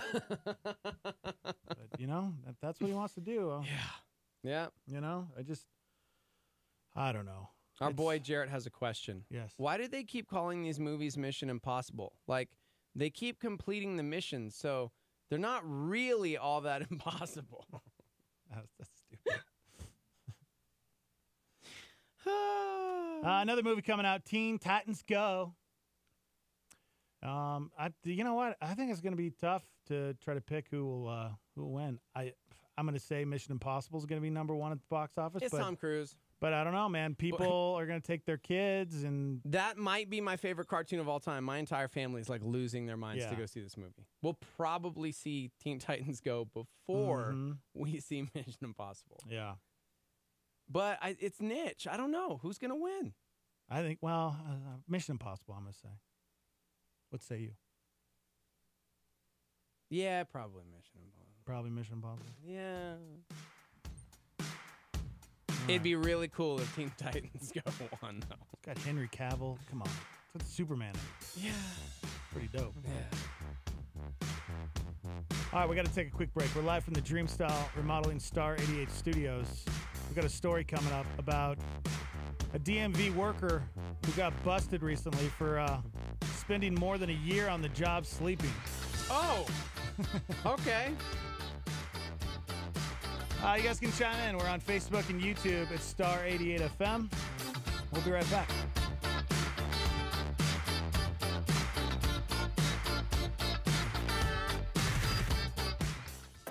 Christine Kane challenges us to not just look at those around us, but to see the person as Christ sees them in this Star 88 PowerPoint. What I find really interesting is that here is Simon, the religious man, the Pharisee. It is so amazing how you can have a religious persona. I'm not just talking about clergy and laity here. I'm talking about anyone that thinks that there's some form of religious, Christian, whatever you might be. It is amazing that this religious leader had the creator of the universe at his house for dinner and didn't even see him. He had the creator of the universe sitting there. See, the thing that I've discovered is not only did he not see the woman, but because he didn't see the woman, he didn't see the Savior. Many of us, because we don't see people, we don't see Jesus. Now, we might come here and sing to him and make us feel good about ourselves, but we don't really see Jesus because we don't see people. That's Christine Kane on a Star 88 PowerPoint. A supernova on Star 88 with David Jeremiah. I know that the most important time in my life as an adult is when cancer has been a part of my vocabulary. I could never have learned the things God has taught me with an unmitigated, unbridled, uninterrupted success pattern of life. We do not learn anything about the nature of life through mirth, through joyous celebration. We pretend that happiness will make us whole. But man's highest purpose is not to be happy. Man's highest purpose is to know God. We can be impressed by truth and doctrine, but usually it takes pain to change us.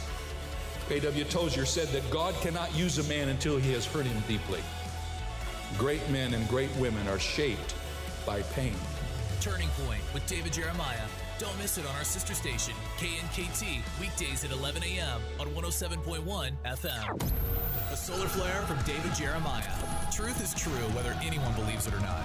Truth is not touched by our emotions, opinions, or perceptions. Star 88. Even when my light burns low, I could never lose my hope. I've been down this road before. Now I know which way to go. You can try to drag me down, but I'll be living in the clouds. Everybody has their doubts, but you can't stop now. You just gotta live.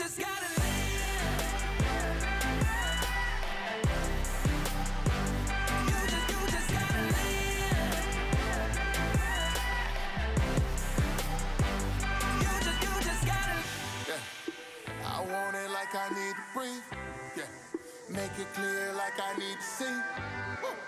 As a kid, mama told me sky's the limit till you hit it. Like King Griffey to the fences. Out of there, out the park, hit and run. That's my drive. It's a vibe, been that way all my life. Yeah, I shut it down when I shine with the truth. Yeah, I ride with the crew. Gave my life to the truth. Testify. Walk on water like the son of man. Understand? I'll never drown. Take a hit, never quit. Might be down, but never out. There are days that I fail, and trains off the rail. Through the pain we prevail. Tell them you just gotta live. Even when my life burns low, I could never lose my hope. I've been down this road before. Now I know which way to go. You can try to drag me down, but I'll be living in the clouds. Everybody has their doubts, but you can't stop now. You just gotta live.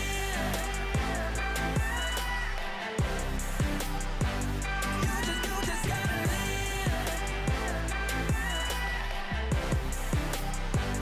You just gotta live. Even when my life burns low, I could never lose my hope. Just gotta live. Everybody has their doubts, but you can't stop now. You just gotta live. Living till there's nothing left. Lean on. We need you like there's no one else. Ain't nobody out here more like you. And with you that broke the mold, and ain't no more like you. That's for sure. I can't drop out like the top down on the coat. Tell them watch out when I walk, I make a move. Sunday morning with my hands up, like they got the handcuffs. Searching for some answers since mama passed cancer. And my sister left Seattle with a one-way ticket home. Hope she holding Chase and teaching him to speak some more. I know, gotta keep it going. Yeah, that's all it told me.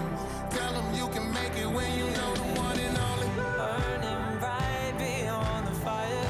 You were born to win, yeah, you're a fighter. Don't let your light just fade away. You just gotta live. You just gotta live. You just gotta live. You just gotta live. You just gotta live. I just wanna live. He wants you to live. You just gotta live. Even when my life burns low, I could never lose my hope. Everybody has their doubts, but you can't stop now. You just gotta live. Yeah. I just wanna live.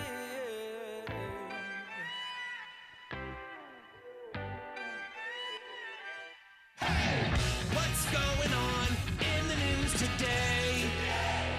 President Trump in Granite City, Illinois. We don't wave the white flag. We only wave the flag that we love. It's called red, white, and blue, and it's beautiful.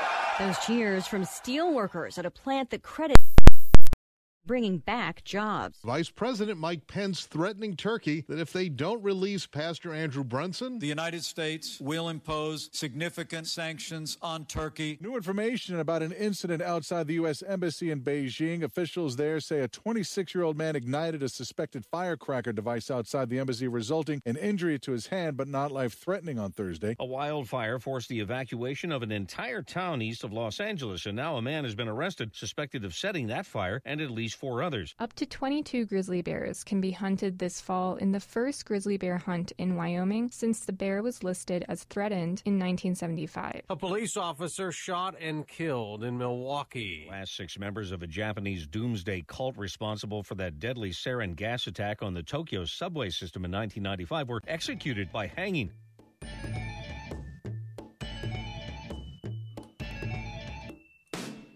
Oh, hey. What's up, everybody? Big shout out. Huge happy birthday to one of the greatest human beings on the planet. His name is Joe Hawk. Did you get that photo? Oh, yeah. Of last year? Yeah. Yeah, dude. Seriously, one of the sweetest human beings you'll ever meet. And he's a Viking. He looks, I wouldn't even say looks scary because I don't know, maybe it's because we know just how amazing he is, but seriously, he's a big CrossFit dude, and he is like this gentle bear. Yeah. Love you, dude. Happy birthday, man. Chuck E. Cheese for my birthday. I haven't heard this in a while. Chuck E. Cheese for my birthday. Chuck E. Cheese for my birthday. Chuck E. Cheese. Birthday. It's cool, dude. Nobody else gets a Chuck E. Cheese except Joe today. It's his birthday. Sam Swan will be joining us at 8 a.m. We're going to talk about this young man who's 11 years old. 11-year-old boy genius. He just graduated college. No big deal. At 11. Yeah. 2 years after graduating high school at 9. Let me say that again. 2 years after graduating high school at 9 years old. He graduated college at 11. I'm immediately going to judge this 11-year-old boy. Okay. I don't know anything about him. Don't know him. Don't Right. know his life. Cool. Don't know what his Yeah. parents are like. Mm-hmm. But when I hear that, You just get mad? I hear child abuse. Oh, shut up. up. I'm sorry. Gosh. I'm sorry because, when you're 11, what are you supposed to be doing when you're 11? I don't know. Playing Fortnite, dude. Okay. No, Yeah. this kid Weren't we just literally- graduated college, Weren't we dude. literally just talking about like pushing our children and like pushing them to achieve something Not great. that hard. No. He just graduated college at 11? Are you kidding me? Even if my kid was that smart, and I got smart kids, I got smart kids. Yeah. I don't know, man. I don't know. Does he have a childhood? I mean, he's ready for life. Yeah. What do you do after college? You get a job. Yeah. Or now that he's done with college, can he now be a kid? Can he have a childhood now? Well, we'll talk about it coming up at 8 o'clock because I don't think he's interested in that. I think his passion and his interest is, a little more serious, like proving the existence of God through science. 11. Make my kid play Fortnite at that point. Okay. You were going to play Fortnite for 10 hours today. I'm just kidding. I think it's pretty cool. All right. I want to find out what you guys think about this next story because I think there's a lot of people out there listening right now that they take advantage of their job. Oh. Maybe you have that cush job where nobody really checks on you. Yeah. We definitely don't have that. I know. Definitely checked on. Yeah. How many times would you say you've taken a nap at work? I mean, Past after 10 the show, years. you mean? Yeah, past 10 years. Have you ever taken a nap Exhausted. at work? Yeah, I think I've nodded off for like a 15 or so, like right after the show. What's so funny is I know. I didn't even mean this. This is so funny because right outside of our studio door, there's a guy Don't wake taking. I'm the not going to bear. say who it is, and he's actually listening to us on his smartphone right now. But he is out cold. He's out cold on Yes. these really comfy chairs that are in our area, and Mhm. he's just snoring like a grizzly. I love it. I do too. I'm But glad work that he's doing it. and his work hasn't started. His work It's hasn't like started. That's before fine. work. That's fine. I like that. I love that. But it's so funny that we're talking I about know. napping at work. I didn't even mean it. Out cold. How cold. The California State Auditor's Office just released a report on, quote, state worker misconduct. Ooh. And there's one case that really stands out. There's an employee at the DMV who spent thousands of hours sleeping on the job. Wow. Between February of 2014 and last December, she's slept more than 2,200 hours on the clock. That adds up to a total of 275 work days and more than a full work year. Yeah. Apparently, her boss reported they had to wake her up 3 or 4 times every day, but the boss thought the woman might be sleeping because of a medical condition. Yeah, like narcolepsy. Right. Yeah. So they didn't push the issue. Right? Yeah. Obviously, all of that sleeping affected her work. She processed less than half of the papers she was supposed... Sorry, my music. The music just moved. You can loop it. She processed less than half of the papers she was supposed to during the time period. As far as they know, she's still employed because her Wow. boss didn't fill out the proper forms to discipline her. So all she got was a warning for sleeping almost a full work year. Can you imagine? I mean, that'd be crazy. Because for real, there have been days where, we get here so early that after the show, 4 hours of like, ah! I'm just like, I am mentally exhausted. Yeah. I'm going to nod off for like a 15. And then I'll produce the podcast and like get to the busy work. But 4 hours? 4 hours. Yeah, 4 hours. Wake her up like 3 or 4 times a day. Now, basically, like half of your workday, you're sleeping. How would that work too? Like, let's say you had the job already, and then you got diagnosed with narcolepsy, right? Is that what it's called? Narcolepsy? Yeah. They couldn't fire you for that, right? Nope. Wow. Right? I don't know. I feel like they can't. Right? Yeah, I don't think they could. Some sort of care act that says like, hey, bro, just because they got this condition. How great would it be? Daniel is in the middle of like a meeting. You're like, hey, Daniel, sorry, I have to go to sleep. And then you just nod off. Hey, it wouldn't be great. We have a friend who has narcolepsy. I know. And it's awful. I just meant it would be great to do to Daniel. Oh. Like, I didn't mean like, sorry. I just think it would be really funny to do to Daniel. How great would it be to have this medical condition where you fall asleep and you can't really ever drive because you're like in danger of dying? That's not what I meant. Gosh, it'd be so great, guys. I could just sleep at work and in traffic. No, and everywhere. That'd be really possibly hard. the bathtub and die. In the bathtub. You know. Huh? Okay. Serious issue. It's a serious issue. Medical condition. condition. I didn't mean to No, go ahead, that. mock. No, I didn't mock it. I wasn't mocking it. I was mocking Daniel. 'Cause I can't feel this narcolepsy slide. Is that what it says? Nightmare. Is that what it says? Yeah. Wow. I always wondered what. Song's called he was Narcolepsy, singing. bro. Oh wow. Narcolepsy. Yeah. I'm on a train. Yeah, this lady did not lose her job, which is pretty crazy. Oh my You gosh! know? Somebody chimed in and said there's a company we work with and they actually have a nap room.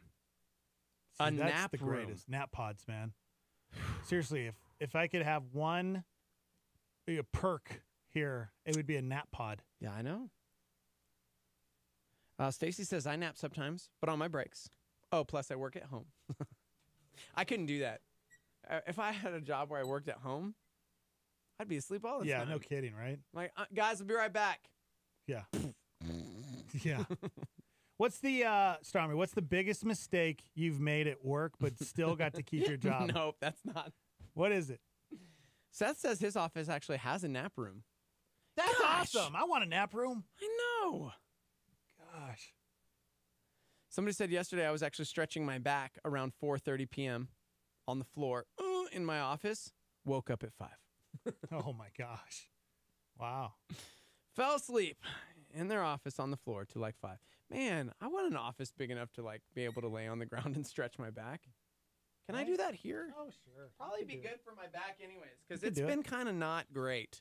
Just lay down, dude. The arm doesn't go that far. Just lay down. Okay. We'll get you one of those cordless mics. Oh, We'll get you a wireless. can you hear me though? It kind of works. Here, let me pot you up a little bit more. Okay. How's that? Yeah, man. See? That's cool. Laying on the ground. Sounds awesome. It's probably better for my back anyways. And people that can't tell the difference between us Yeah. now can.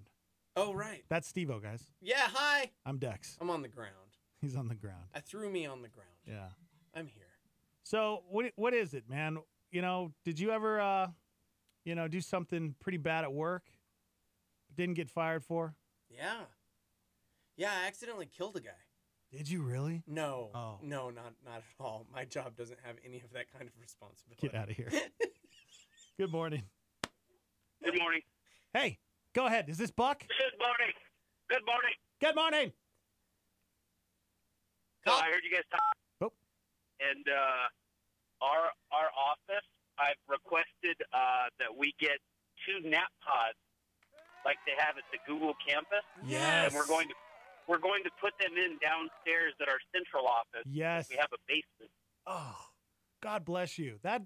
That's awesome, man. That's awesome. Can I come work for you? I don't know. What can you do? I don't know, bro. I can do a lot, you know. I mean, you know my skills. You That's know my true. skills. Yeah. That's true. Mhm. You know, I need a good number 2. What? Oh, Dude, well, why did you have to share that on the air, dude? That's too much information. When you get old, Wow. when Dude. you get old. You could be my tattoo, my Hervé Villachet. Okay. Wait, why are you offering him a job? You know I'm way more Yeah, dependable. I don't right? want to be your Nick Lachey, dude. I'll do it. What did you say, Dexter? I don't want to be your Nick Lachey. It's Hervé Villachet. I don't like paper mache, bro. I was never good at it. The plane, boss, the plane. Hey, dude, by the way, I listened to your lunch hour show on Coyote yesterday. Oh, yeah. Yeah. Oh, thank you. It was super weird. Thank you. Why? It was so weird because it's like, Should I old get school up? radio. Uh-huh. No, you're good, bro. Okay, good. Steve was on the floor. I'm on the floor, guys. My back hurts. So it was like, old school, like DJs, you know, like in the 80s and 90s, and they would announce songs. Totally. It was like that, but then Buck was hanging out, so there really wasn't much like conversation. It was like people call in with requests, and Buck would say 4 words, and then he'd go to a song, and it was super weird. That is kind of weird. Yeah, it was a little bit different. But it was we didn't really have a lot of time to prep it. Did you just go underwater? Caller, can you take Did you just go can you underwater? take the phone out of your mouth? I feel like you're drowning. Are you okay, Buck? Caller, are you okay? Yes, I'm fine. I'm fine. Yeah, we didn't have a lot of time to prep. Sorry. You didn't have a lot of time prep? Oh. Yeah, not a lot of time to prep. Cool. So, any word about us? Yeah, dude, are we Are we good? Any word? Did you? I mean, thumbs up, green light? How'd it go? Wait, are you talking about you? What are you talking about? Yeah. No, nothing. No, Just wanna, go ahead and just want to see how it was. Grass is always greener. What? the code word is mockingbird. Say it. Mockingbird? Oh, Yeah! really? Wow. Okay, cool. All right, on. good. We'll When do we be start? waiting. We'll be waiting patiently. When do we start? Caca. That's it. Caca. I Caca. love it. It's good to know, man. Good to know. That's awesome. Woo! Yeah. We'll take it. What's the biggest mistake you made at work but still got to keep your job? Wait, what happened? What's the biggest mistake you made at work but still got to keep your job? Dude, do you really want me to say it on the air? No, we do not. So I'll tell you one thing, honestly, and this is for people out there who could be, experiencing stuff like I did in the past. It's common knowledge that I used to have a drug addiction. I had drug issues, and I missed work for 2 or 3 days, and I got to keep my job. Yeah, so Wow. I had just started working with Buck. Like, Uh-huh. just started. New co-host. Like, okay, this is going to be cool. Come to work. He's not there. Oh, my gosh. Next day, come to work. He's not there. Wow. Like 3 days, I came to work. No Buck. Like MIA. Dang, dude. Mm-hmm. That's bad. Yeah, and it was interesting because that was the tail end of my downward spiral towards hitting my bottom. Yeah. And then probably, I don't know, it was probably 3 months after that I fully got clean. Yeah. Yeah, I think it was exactly. about 3 months. Yeah. That's incredible. Yeah, that's true. Do you think the grace you received at work was helpful in you realizing your downward spiral, or would it have been better if they had just fired you for stupidity? No, actually, I think it was helpful. But Yeah. I mean, really, I don't know if I've told the story before to you guys. I know Dex knows the story, but the last night that I was using, I really felt like that was an encounter that I had with God. It was I think it was like really the second encounter that I had with God. And he basically, like, I heard this voice inside my head just say, if you keep using tonight, you're going to die. Wow. And yeah. So I decided, I should probably listen to this mysterious voice in my head. Right. Dang. And stop using. That's crazy. Mm-hmm. Yeah. I'm glad you did, man. Yep, me Glad too. you did. Me too. Me too. It was, God has spared me from so many things that, I can't even count. I mean, I've been spared and blessed with so many things that, there's no doubt in my mind, as far as God is who he says he is. Yeah. So, Yep. Seriously. It's good Yeah, stuff, how are you dude. guys doing? We're doing good, man. It's Friday. I mean, I'm laying on the floor. Steve was on the floor. why are you laying on the floor? My back's really tight and I'm old. So My back hurts. yeah. Dude, my back. Yeah, my my back. I'm just gonna lay on the floor. Got the idea from another Stormy member. You know what's funny is you just turned 40, and now your back hurts, and you're lying on the floor. I know. Yeah. I know. Wow. You know what? I was walking the other day. I was showing a friend a house, and I was walking, and I took a step with my left foot, and something jammed, and it hurt my right ankle. And I mean, it was like a normal step, and right now it feels like my right ankle is broken. Dude, remember when you opened a door and then you, like, sprained your wrist? I get dumb injuries. We You know, old. Yeah. I get dumb injuries. I don't get injuries like, I was riding my mountain bike and this guy pulled in front of me and I went head over heels. Yeah. And, you know, I don't get injuries like that. I get injuries from, like, you Walking. know, I lean over to pick up my son, and the next thing I know, I'm lying on the ground having back spasms. Oh Yep. my gosh. Hashtag Yep. old man problems, Yep. man. I feel that. Hashtag old man. Maybe I should start that hashtag. Hashtag old man. Yeah. OMP, old man problem. There you go. There you go. Yep. All right. Good to hear your voice, Buck. I'm down with OMP. Yeah. Hey, I'll talk to you guys later. Okay. Later, dude. Sweet. Bye. Bye.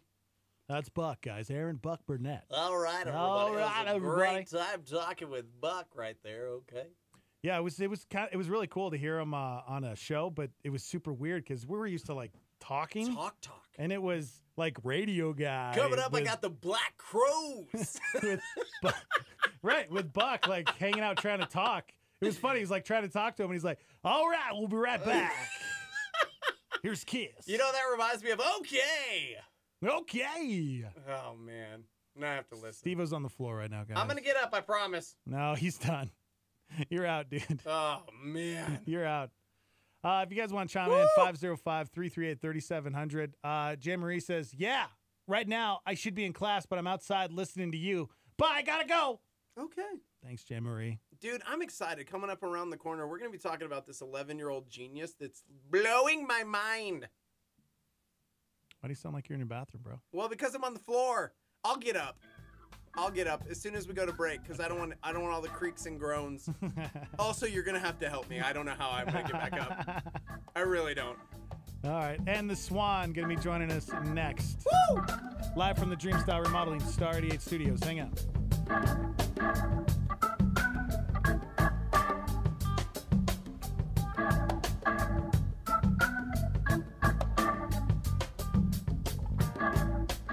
It was a beautiful summer day in Maryland when 17-year-old Johnny Erickson was swimming with friends. As she dove from a raft, Johnny had no idea her life was going to change in an instant. The heartbreaking story of Johnny Erickson Tata has encouraged millions since that day on the Chesapeake Bay. You can meet Johnny on July 29th at Hoffmantown Church before a special free showing of the remastered Worldwide Pictures film, Johnny. God permits what he hates to accomplish that which he loves. I realize God takes no pleasure in my spinal cord injury, but he loves the way he is changing me in it and encouraging others through it. Psalm 10 says that God hears the cry of the afflicted. His heart goes out to those with disabilities. He is filled with compassion for those with special needs. Johnny will be personally encouraging families affected by disability and strengthening churches who have a heart for a disability ministry. Meet Johnny at Hoffmantown on Sunday, July 29th at 4:30 p.m. For more information, call 505-858-8633. Paradise Village, serving Albuquerque since 1983 and providing customers with home and car audio systems, home theater, security systems, and much more. Paradise Village is not interested in finding customers, but rather creating relationships. Located at 4205 San Mateo Northeast in Albuquerque, or online at paradisevillagenm.com. Paradise Village, 505-881-6375. That's 505-881-6375. Star 88 thanks Paradise Village for their financial support. The Holy Spirit relates to believers on many levels, but often most believers are unaware of just how. This week on A New Beginning, Pastor Greg Laurie brings us some important insight. We'll see, among other things, the Spirit points out our sin and then points us to our Savior. Learn more about the Spirit's role in our lives this week on A New Beginning with Pastor Greg Laurie. Make an appointment with Greg Laurie weekdays at 8:30 a.m. on our sister station, KNKT 107.1 FM. This is KLYT, Albuquerque, Santa Fe, New Mexico's fresh alternative.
Get so excited that you just can't wait?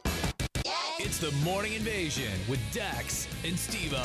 I've been waiting my whole life for this.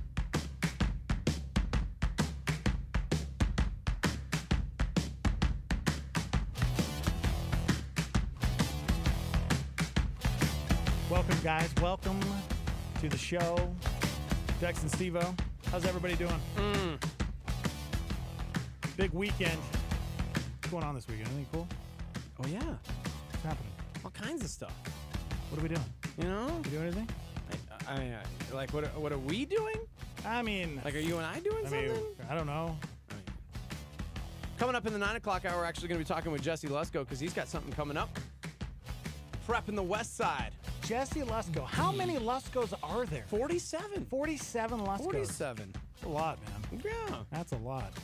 So we'll be talking with Jesse coming up about what's going on. Of course, tomorrow at Hoffmantown Church, they're offering single moms, widows, and wives of husbands who are deployed a free oil change for their vehicle. Boom! That's happening in our community this Single weekend. ladies! 8 a.m. to 2 p.m. You have to register for the oil change, so make sure you visit star88.fm. Yeah, and it's not just for single ladies either. You know, there's wives that are at home while husbands deployed, widows. Yeah. So, yeah. Hit it up. Good morning. Morning. Hello. How are you? Good. How are you doing? Hey, I wanted to tell Steve-O, I know he was laying on the floor with his back. Mm-hmm. And I met Steve-O at the sunrise service this year. We're from Roswell, went to NMMI anyway, my son and I. Inversion table. Oh. Hang upside down. Yeah, dude. I I've saw heard that. good I saw things that. about that. Michael Keaton, Batman. Yeah. Oh, I've got one. You should I'm let old. Steve-O have I'm it. 58, so I'm old. Inversion table. Yeah, I heard good things about those. I mean, yeah, it hangs your feet. It locks your feet in. And then you push your arms back, and you can hang all the way upside down, and it'll stretch your back out real nice. And Real nice. oh, real nice. That's real good. It's real good. okay. It's real nice. I mean, Yeah, you'll like it, though. But okay. I'm telling you, I had back surgery, and I probably would have saved a lot of money and not had to have back surgery.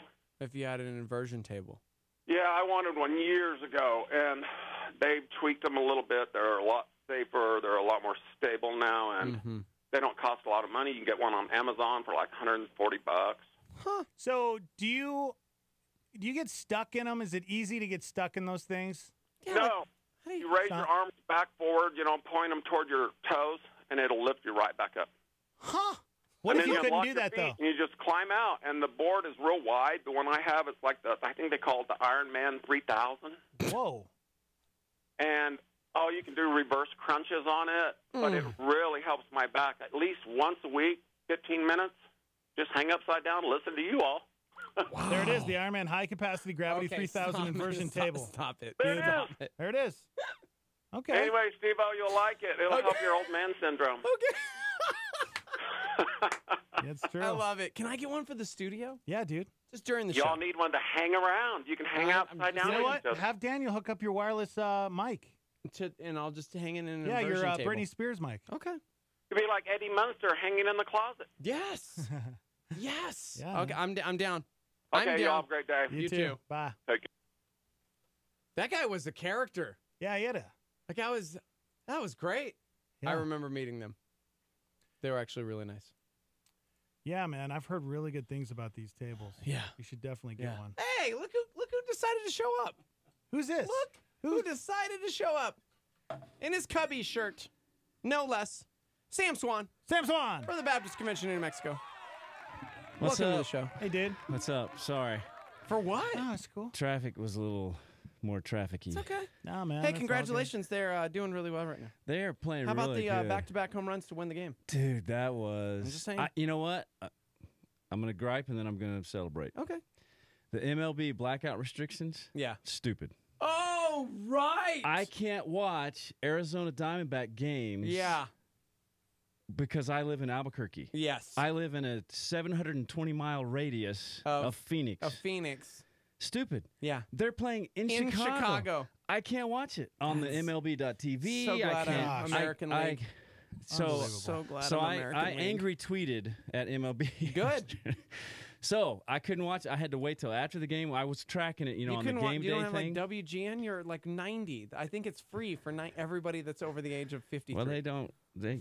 You have to live in Chicago area to watch that WGN. No, we've they have, always had WGN. No, they have WGN America, which is what America watches. Then they have WGN Chicago. in Illinois. Okay. Yeah, which is where I originally started watching it with Jack Brickhouse and Harry Carey. But anyway, so then I got to see the videos of David Bodie, who's from the Denver area, actually. I got to see him make his major league debut when we went to go see the Cubs play in Colorado at that field that has the name of the alcoholic beverage that I can't say. Okay.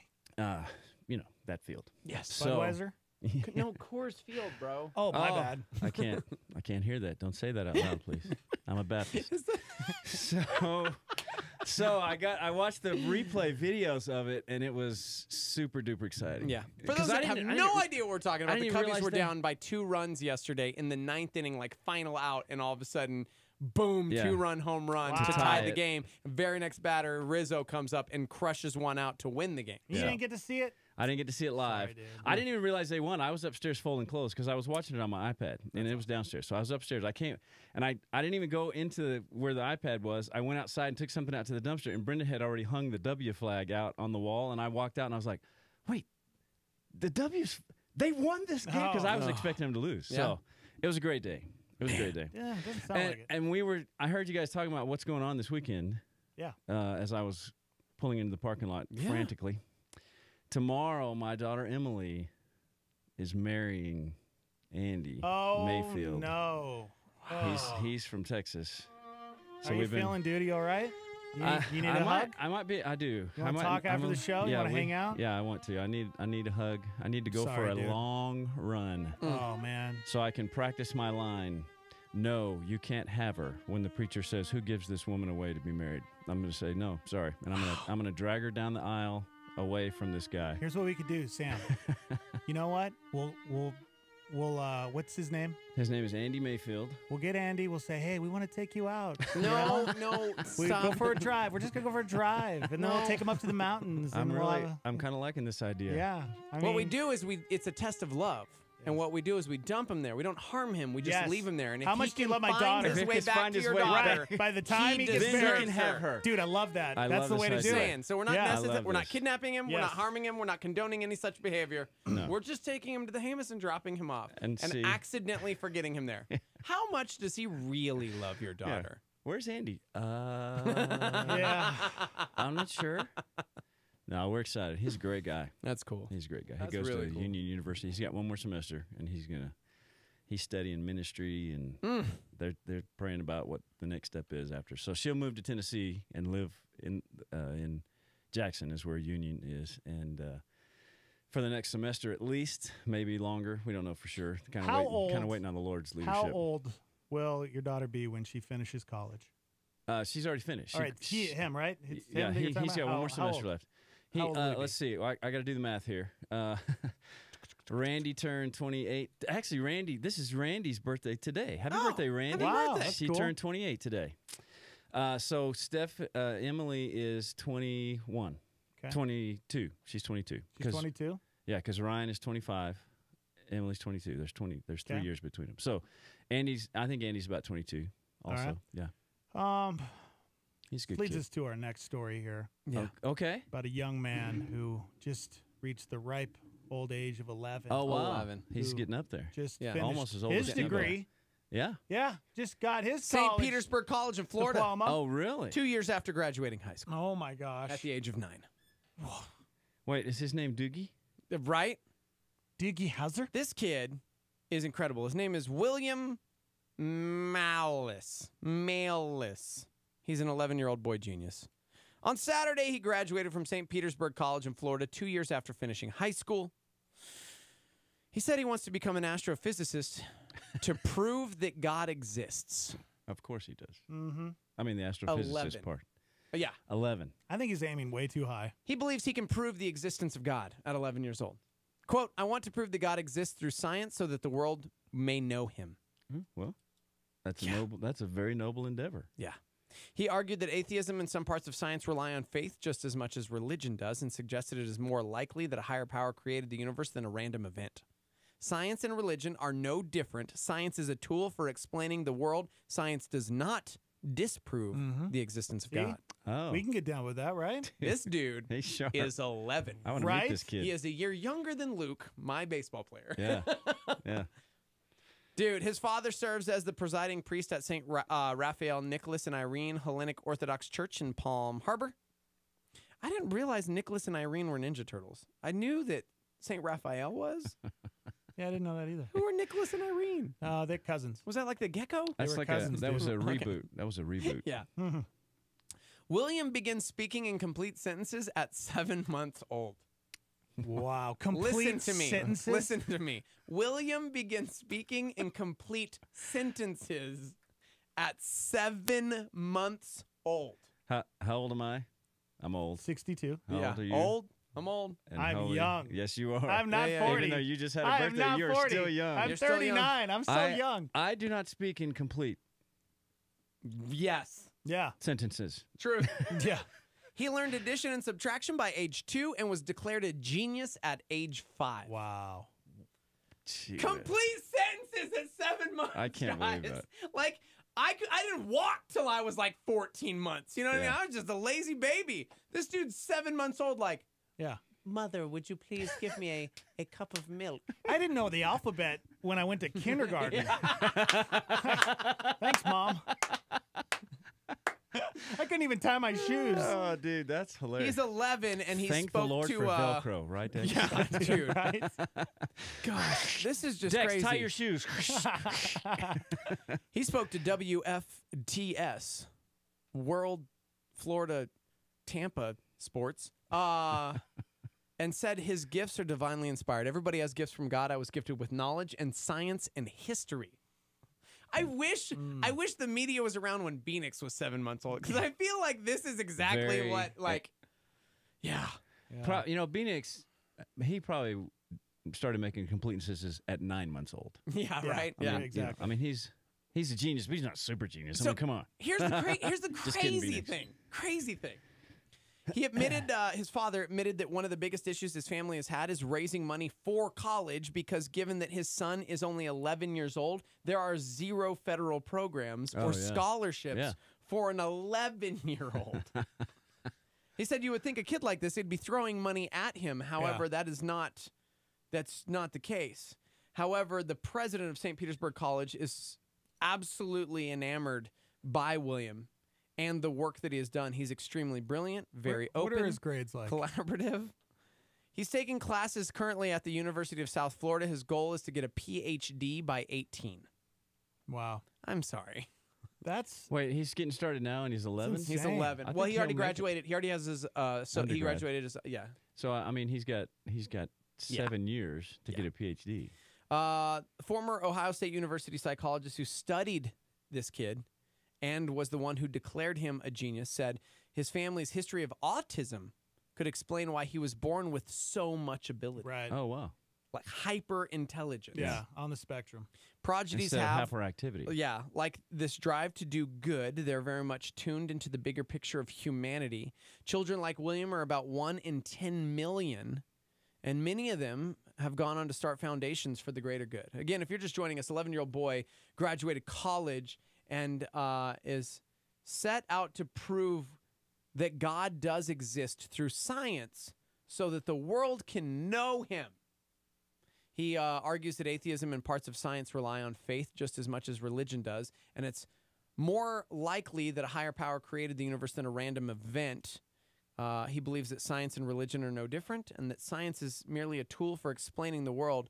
Science does not disprove God. You know what's so crazy about this story is we talk about how much we change throughout our life, you know? Yeah. And, man, even though the kid's 11 years old, I'm shocked that he hasn't, gone through a stage where he was, like, really into academics and wanting to do it and achieve it, and then he was like, no, man, I really want to hang with my friends. Yeah. You know? Yeah. Like, he seems like pretty steadfast on What friends? Completing. Like, just what friends is he hanging with?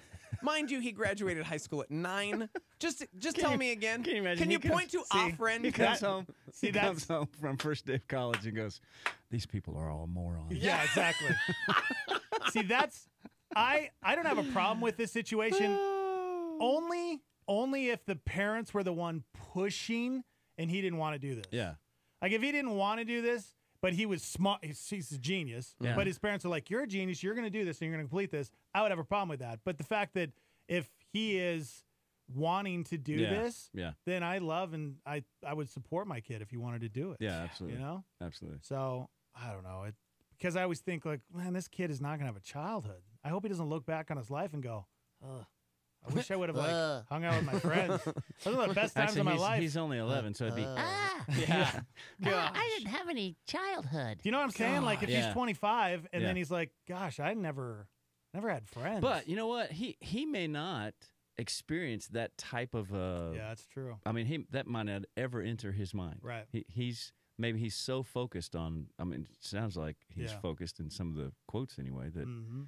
So that might not ever be His an issue mind for is him. on a different level, yeah. for sure. And honestly, that's not an issue for every single person. Some people they know what they're going to do. Like my daughter Stephanie, my oldest daughter, she from the time she was in middle school all the way till she graduated with her choral education degree from Eastern New Mexico University, go Greyhounds.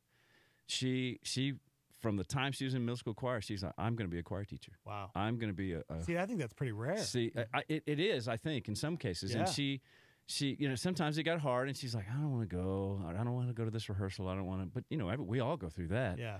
But she was focused and determined and went on and finished, and now she's the high school and middle school choral director at Lovington. Yeah, my daughter wanted to be an ocean biologist because she loves killer whales. Yeah. Not anymore, I don't think. Yeah. Completely changed. Yeah, and I think that's a normal part of the process. Yeah. You have things that you're interested in and like a lot, and you think, I kind of want to do this. And then maybe you find out, well, that's a little bit more involved than I thought it was going to be, or that I knew it was going to be once I pursued that.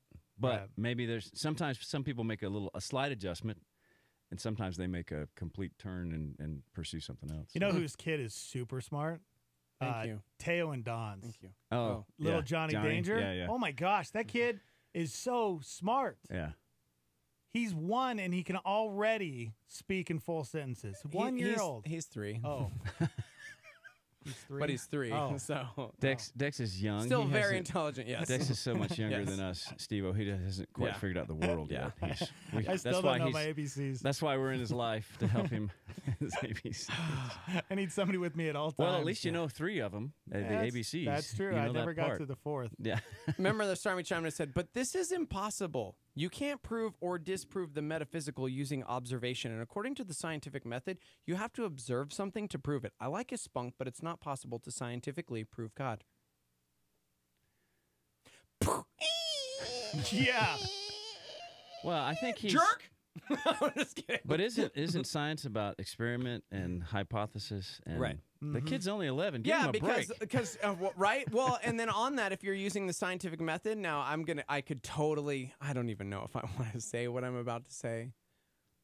Let's go to break and then tell me. We'll tell By you whether you should or not. observation, can anyone prove evolution? By scientific observation. No. By observation, thus theory, and I'm not even No, like you're I'm right. not. It's You know, a I'm not. theory. I don't even want to get into old Earth, new Earth Christian thing because like I understand, especially when we like macro or micro evolution. There's Yeah. differences, and Yeah. and trust me, I get it. I'm not it's trying. very I'm complicated. not trying to say anything. Yeah, absolutely. It is very complicated, which is exactly why it's like, yeah, I get it. This kid's spunk and wanting to prove God through science, but there are a lot of things through science that are, quote, proven, not necessarily through the scientific method. Right. Through hypotheses and study and observation that end up still theories, but that we in turn go, nah, man, this is fact. And it's like, well, it's still a theory. Yeah. But that's why I never understood why people will get into huge arguments and get Right. upset over the fact that, you know, they're an evolutionist, you know, I did and not- I'm a creationist. So it's like, oh my gosh, you're wrong. How do you know? Because It's a why theory. not? I mean, I don't even know if I want to. You know, Hillsong actually got into trouble with this recently. And, from their album Wonder. They have a worship song that talks about creation. And within creation, they use the term evolution. Like, and you know what I mean? Heresy, because how can it be that, you know, God could in fact create everything and still use this method? Didn't we talk about that with Beanix recently? Where, yeah, we talked about this, I think last week. Beanix said it is possible that God created everything with a bang. Like, why couldn't it be? You know, God spoke it, and boom, it happened. Right. And it sent everything out. Right. Yeah. Possible. Yeah. Yeah. We don't know. Joel Houston, pastor of Hillsong, it happened at the end of June. Got into, quote, trouble, depending upon where you stand, talking about, he said, evolution is undeniable.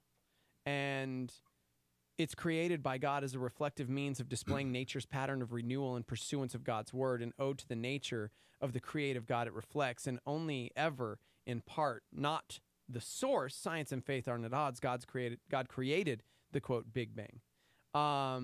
Because they have this worship song that, as I mentioned, talks about that. Talks about the idea of, like, in the beginning when God created all things, and there's this term of evolution as it's like growing, and they were trying to metaphorically use it also, as he was saying, like within our faith, because our faith grows and evolves and changes. And there are ideas you had when you were 20 that have, quote unquote, evolved. I know I'm already like, there are Christians listening like, like There's itchy. a demon coming He through the said radio. evolution! again! Demon radio! Go to K-Love now! Go! Go to Save K-Love. yourself! Save yourself! 91 point whatever. Get there. Hurry. Oh, we're saved. Okay. Okay, need a little Micah W. Smith. The song is called So Will I, or 100 Billion Times. And it's seriously kind of hit at the center of this creation versus evolution debate within the church. And the lyrics in question are, and as you speak, 100 billion creatures catch your breath, evolving in pursuit of what you said. And they were just like, I can't believe he said evolving. He said evolving when he created them. Listen, if that's people the lost only, their minds. If that's the only song that people get upset about theology that comes out of Hillsong, let's move on. I just opened a can of worship worms. Yeah, you did. So can you relate to that though? You know, to the people that are getting upset over it, because look at how we grew up. You know what I'm saying? Oh, I know. No, Trust me. Oh, absolutely. There was a time in my life where you said a certain word like evolution, and it would be like, oh my gosh, that is evil. No, like it's just so. Would you say it's ignorant because it's no? Because there are people on both sides who still adamantly believe like it was a literal 7 days, and there are people on the other side who still believe that God spoke everything into existence, but used, whether it's the gap theory or there's so many different theories. But again, theories as to, because there are people already chiming in going, no, actually, I took a study and it's a literal 7 days and this and that. And it's like, okay. And then there are others who are like, well, it's poetry and this is different and this is the way it was structured. And so Joel Houston did say, hey, guys, context for the song. Context here. Things evolve. They change. They adapt. I don't believe in evolution as a theory of source. I believe it's merely a pattern of nature. God, reflecting nature's desire for renewal, survival, new life, something, someone like God. This renewing. I mean, and you want to get into like the evolution of our faith? Romans 12, like, right? We renew our minds daily. Is that an evolution of our faith? Go ahead, Sam. Say it, Baptist. Sam Swan of the Baptist Convention of New Mexico. Let's hear you say it. Hold on. We got Christian Post on the line. They want to document this. You actually want me to say the word? No. Just let me try. I can't. Yeah, it's evolution. tough, there, but sadly, he's had to come out and go, listen, man, I believe that God created everything and that his word came first. I believe that God created humanity out of the dust and breathed his breath and spirit into us. He literally was just trying to like be poetic in this song and says, as you speak, 100 billion creatures catch your breath, evolving in pursuit of what you said. Like when God spoke, does that mean like instantaneously like, boop, hey, I'm a giraffe? Like, or did they grow and form? And I don't even mean over millions of years. I just mean instantaneously as they're growing. Like, what was it? In the blink of an eye? Like everything just was? Yeah. How does this happen, guys? Yeah. You were there. That's Sam? why there's You're 140 billion years old. Well, does it or 6 to 10,000, depending upon your theology. I was there, but I really had to go to the bathroom. Yeah. So I missed about half of that. He created you with a full bladder. So weird. So a full weird. bladder and a heart full of joy. Listen, all though, at the man, same time. Man. So Cameron wants to know if we can please just have a I just opened a can of worship worms t-shirt. Nice. That's good. That would be a good one. Yeah. Mark says, all the mysteries we worry about, I'm not really concerned about that as much as I'm trying to give God glory. There's something to be said for saying, I don't know. Oh, yeah. Preach. Man. Preach. Yeah. Well, that I have not yet evolved to the point where I can say the name of the ballpark in Denver because it just goes against my non-alcoholic convictions. Yeah. That's good. Somebody said if people freak out about, quote, evolution, but it just means change over time. Micro-evolution is obvious. We've caused it. That's why chihuahuas exist. Come on, bro. Yep. Yeah. Is that why chihuahuas exist? Bulldogs, chihuahuas. I haven't figured that out yet. God, if you guys want to chime in, you guys can call us 505-338-3700. What's the live line number? 505-585-LIVE. That's 505-585-5483. Coming back, Pastor Sam Swan of the Baptist Convention in New Mexico will disprove evolution. Stay with us. We're live from the Dreamstar Remodeling Star 88 Studios.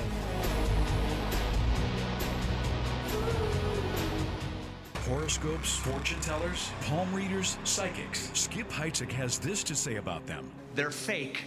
They don't work. They're calling on nothing to predict the future that they don't know. It's just making a guess. Only God knows the future. Hotspot. But you can predict your future. Here's how. There is one circumstance you can predict, and that is, will you spend eternity in heaven or in hell?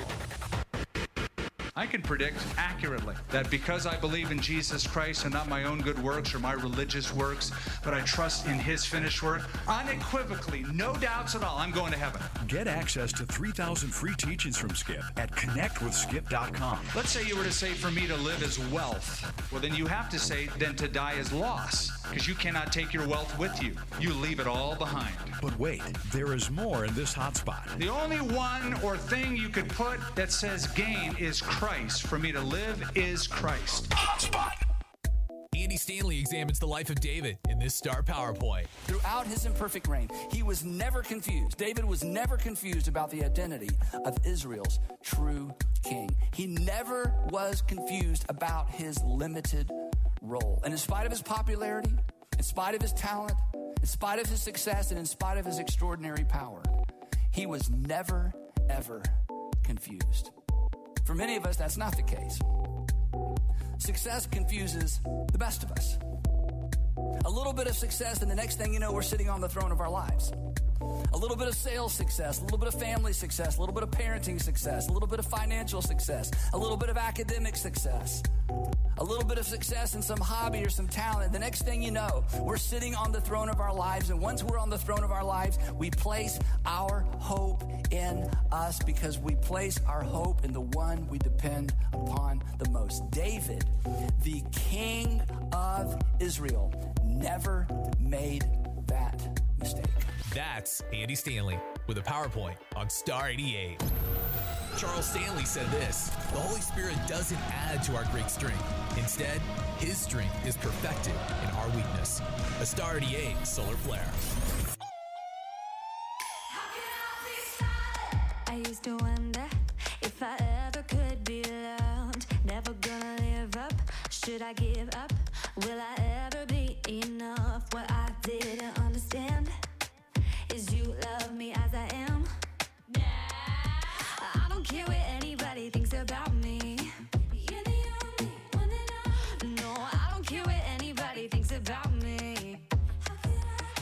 How can I be silent when there's all this joy inside my heart? How can I be quiet when you gave me light to pierce the dark? How can I be silent?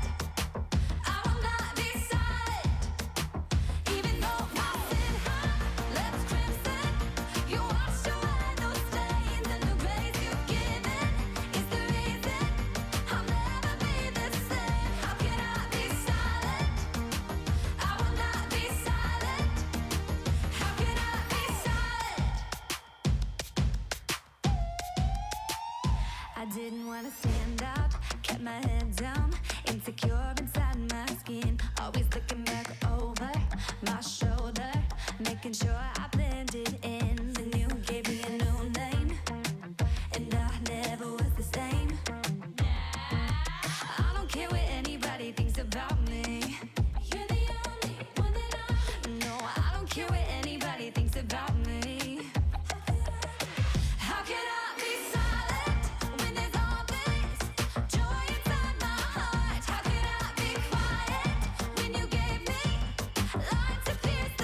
and Steve-O on Star 88. What's going on in the news today? Michael Cohen claims that then-candidate Donald Trump knew in advance about the June 2016 meeting in Trump Tower in which Russians were expected to offer his campaign dirt on Hillary Clinton. Weeks of triple-digit heat fueling massive wildfires to the west. Thousands forced to evacuate. Beginning August 1st, Americans will be able to download instructions for making guns on a 3D printer. American Airlines says it will soon allow passengers traveling in basic economy to bring aboard a carry-on bag. Facebook suffering the largest one-day loss of any company in the history of Wall Street. Shares down nearly 20%. The amount Facebook stock declined in market cap is larger than the entire size of McDonald's. The CFO of the Trump Organization, who has handled the family's finances for decades, has now been subpoenaed in the Michael Cohen case. A renowned cardiologist who has treated former President George H.W. Bush gunned down while riding his bicycle to work. Was likely targeted by his killer. Charlie, how your angels get down like that. Naomi Scott and British newcomer Ella Balinska are set to join Kristen Stewart in Sony's new Charlie's Angels reboot. I don't know. I don't know about that. Good morning, everybody. Dex and Steve-O, Sam Swan, live from the Dreamstyle Remodeling, Star 88 Studios. Thanks for chiming in, you guys. It's going to be a good weekend. We got thunder showers this afternoon. How was it over here on the east side of town last night, Sam? Because the thunder and the lightning was pretty cool over on the west side. It was pretty sick. We went out, we opened the garage door and stood in the garage and looked towards the sky and watched and took video, slow motion video of the lightning, and it was pretty cool. It was super duper cool. Yeah. And it was like, I mean, the storm was right on top of us because it's thunder flash. I mean, it was like instantaneous. Yeah. Well, not actually instantaneous because there is a slight delay. However, it was as quick as possible. It was, you could tell. Yep. It was right on top. Yeah, hopefully we get some more. Some good rain. Yeah, we need that. We need that. Well, I came through. I was in Clovis on Wednesday, and on Wednesday night I was coming back, and so between Fort Sumner and Santa Rosa on the little highway there, it was only for about 5 miles, the part that I hit, but it was like this heavy rain, and I mean so thick. My windshield wipers are going as fast as they can, and I still can't see. And the lightning was hitting so close that I had night blindness for just a second. Wow. I mean, it was like somebody hit me in the face with a bright flashlight and turned it off real quick, you know. And so I'm like, I hope I don't crash. But it was only about 5 miles. So gosh, man, I was safe. It's crazy. But it was beautiful. I mean, I love that kind of stuff. Me too. That just reminds me of the creative, awesome power that God has. Which, you know, I mean, that stuff's dangerous, but it's also fascinating to watch. Yeah.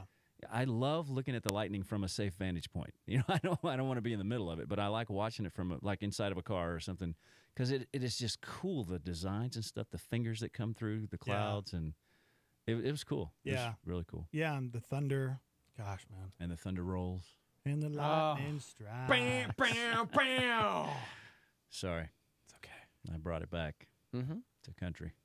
We were talking about this 11-year-old kid who just graduated college, got his degree. Yeah. He's headed on to get his PhD by the time he's 18, and he wants to prove that God is real. Yeah. And you could use science to prove it. That's what he says. 11 years old. He wants to prove that God exists through science so that the world can know. He argued that atheism and parts of science rely on faith just as much as religion does. He suggested that it's more likely that a higher power created the universe than a random event. My thing is he's on the right track, but he's saying like, hey, atheism and parts of science rely on faith, but that's still not proving God. That's just proving that we all have faith of some kind. Right. Yeah. You know? It's going to be interesting. He's 11 years old, as I mentioned, and people were chiming in left and right. Somebody said, I still don't think we have a right to dismiss his pursuit to prove God using science. Let him have at it. We should be admiring how smart and motivated he is at such a young age. How do we know that he couldn't prove it, you know? Yeah. In the scientific community, usually believing in God is thought to mean you're an idiot. It brings me great joy to see a kid who's said to be a genius, to be fighting for God and taking the side that I know scientists tend to mock. This kid is amazing and seems very wise. I think God can really use him. It's really cool, man. Before the break, we teased that coming back, Sam Swan from the Baptist Convention in New Mexico was going to disprove evolution. Did you craft your dissertation? Yeah, hang on just a second. Okay. I got to take a sip of coffee. Okay. evolution is not real. Whoa. There you go. Dang. Okay. But what about microevolution? Because we actually How do you prove can that? prove Okay. that. I'm just kidding. Okay. I'm just kidding. Let me get technical. Okay. The theory of evolution. Yes. That is based on a lot of stuff from that dude named Darwin. Yeah. That is not real. However, there is evolution within a species, microevolution. Like, for instance, I love how you're my trying to conversation yes, is evolving. It is evolving. As That's right. As I Your had begun. dissertation So definitely I am- evolved I because am you started living with it's not out real, the but now fact. it's like. And I have Yes. evolved to believe that some evolution is real. There He you couldn't go. even say evolution when we started That's this. right. Besides, what about the great American evolution that we broke away No, that's from? a revolution. from That's a England? revolution. We- You've got the R. That was yeah. that was You a got big the- you time got in the American R out of history there. for sure. Yeah. Oh, I So, agree. Yeah. Oh. Yeah. Well, it's because Baptists aren't allowed to watch R-rated movies, so he dropped the R. Oh. So he thought it was evolution. It's actually a revolution. They don't use the R word. Yeah. So, yeah. So, you like that? American evolution. That would have been me if I lived in that time. Go America. They would have Yeah. been There you like, go. dude, it's revolution. I'd be like, oh, well, that's Oh. different. That's Yeah. different. Yeah, let's beat the Brits. The redcoats are coming. The British. Let's get them. By the way, shout out to members of the Starmy. I've had multiple Starmy members in the last 2 weeks send in photos of me at an Isotopes game. Oh, yeah. Not one Yeah, said that's so hi weird. to me. They just took pictures of It was like, hey, Steve-O, the photo bomber. I was straight up photo bombing this person's photo. That's great. Turns out they're a member of the Starmy. I wish you had turned around and said hi, Yeah. which That's is so hilarious. It was I guess it was an event from their work. That's great. But then there was somebody else who was like a row away from me that just took a picture of me sitting there watching the game. Yeah, you looked really lonely all by yourself. That's because Steven got up to like go to the bathroom or something. Right, it's I was so funny, with though. someone. I was with That's Steven. so funny. Stefan and I went to together. So Hey, there's a group. We call ourselves the Singing Churchmen, and we do like 4 concerts a year, and it's like men's choir choral arrangements of praise tunes and hymns and stuff. It's Yeah. really fun, and we do concerts at churches, and we have at 2 other times this season, at least once a season, we do the national anthem at an Isotopes game. And this year they've done 2, and I haven't been able to sing with them, but I think on Thursday, August the 16th, I'm going to join them this time. So Cool. the New Mexico Singing Churchmen, it's not the whole group, just the ones who live in the Albuquerque area who can come for this Thursday game on the 16th are going to sing the national anthem. So I'm finally going to get to go to a Topes game this year. I've only been to one other one. Yeah. All that talked about. Sorry, Steve-O, I interrupted while you were talking about What your were we talking about? photobomb stuff. Yeah. But I'm excited. I get to see the Topes play, and because they play in a ballpark where I can actually say the name. because Isotopes it's Park. Isotopes Park. Yeah. Yes. I believe in isotopes. Is it okay that I want us to change our name? I loved the Mariachis this year. Oh, that was cool. And anytime we do a Dukes throwback night, I'm like, I get I miss the the Dukes. idea of because of the Simpsons, but is it cool to just Well, it's not just The Simpsons. It's also because of all the no, it's the Simpsons. labs and stuff. Yeah, but it's really the Simpsons. But we can tie it to the labs. Yeah, because when you go into the stadium, you see all of the lab work and all of the exhibits that are, Okay. oh, wait, it's just Simpsons All right. characters. But the A with the little atomic thing around it, is that's from The Simpsons. I don't care. He's not allowed to don't watch The care. Simpsons. I bro. can't watch That's right, The I forgot. Simpsons. You don't know what I'm talking I about. can't even eat a Butterfinger. Yeah. Wow. I'm not even allowed to have a Man, Butterfinger. you just took it way back. You see, kids, back in the 90s, Bart Simpson was a spokesperson for Butterfinger candy Let go bars. of my Butterfinger. Wow, I completely forgot forgot about that, too. Yeah. Anybody got a Snickers, by the way? That is so great. By the way, it's not multiple people just creeping. It's the same person that tagged me in a photo on Facebook. They just have a slideshow and asked for the photo because I photobombed their coworker. Oh, well, there you go. Yeah. Okay. Funny. Photobombing is less so fun. creepy. It is. I was trying not to. I originally tried to slide out of the shot, and then they just kept taking them. And I'm like, you know what?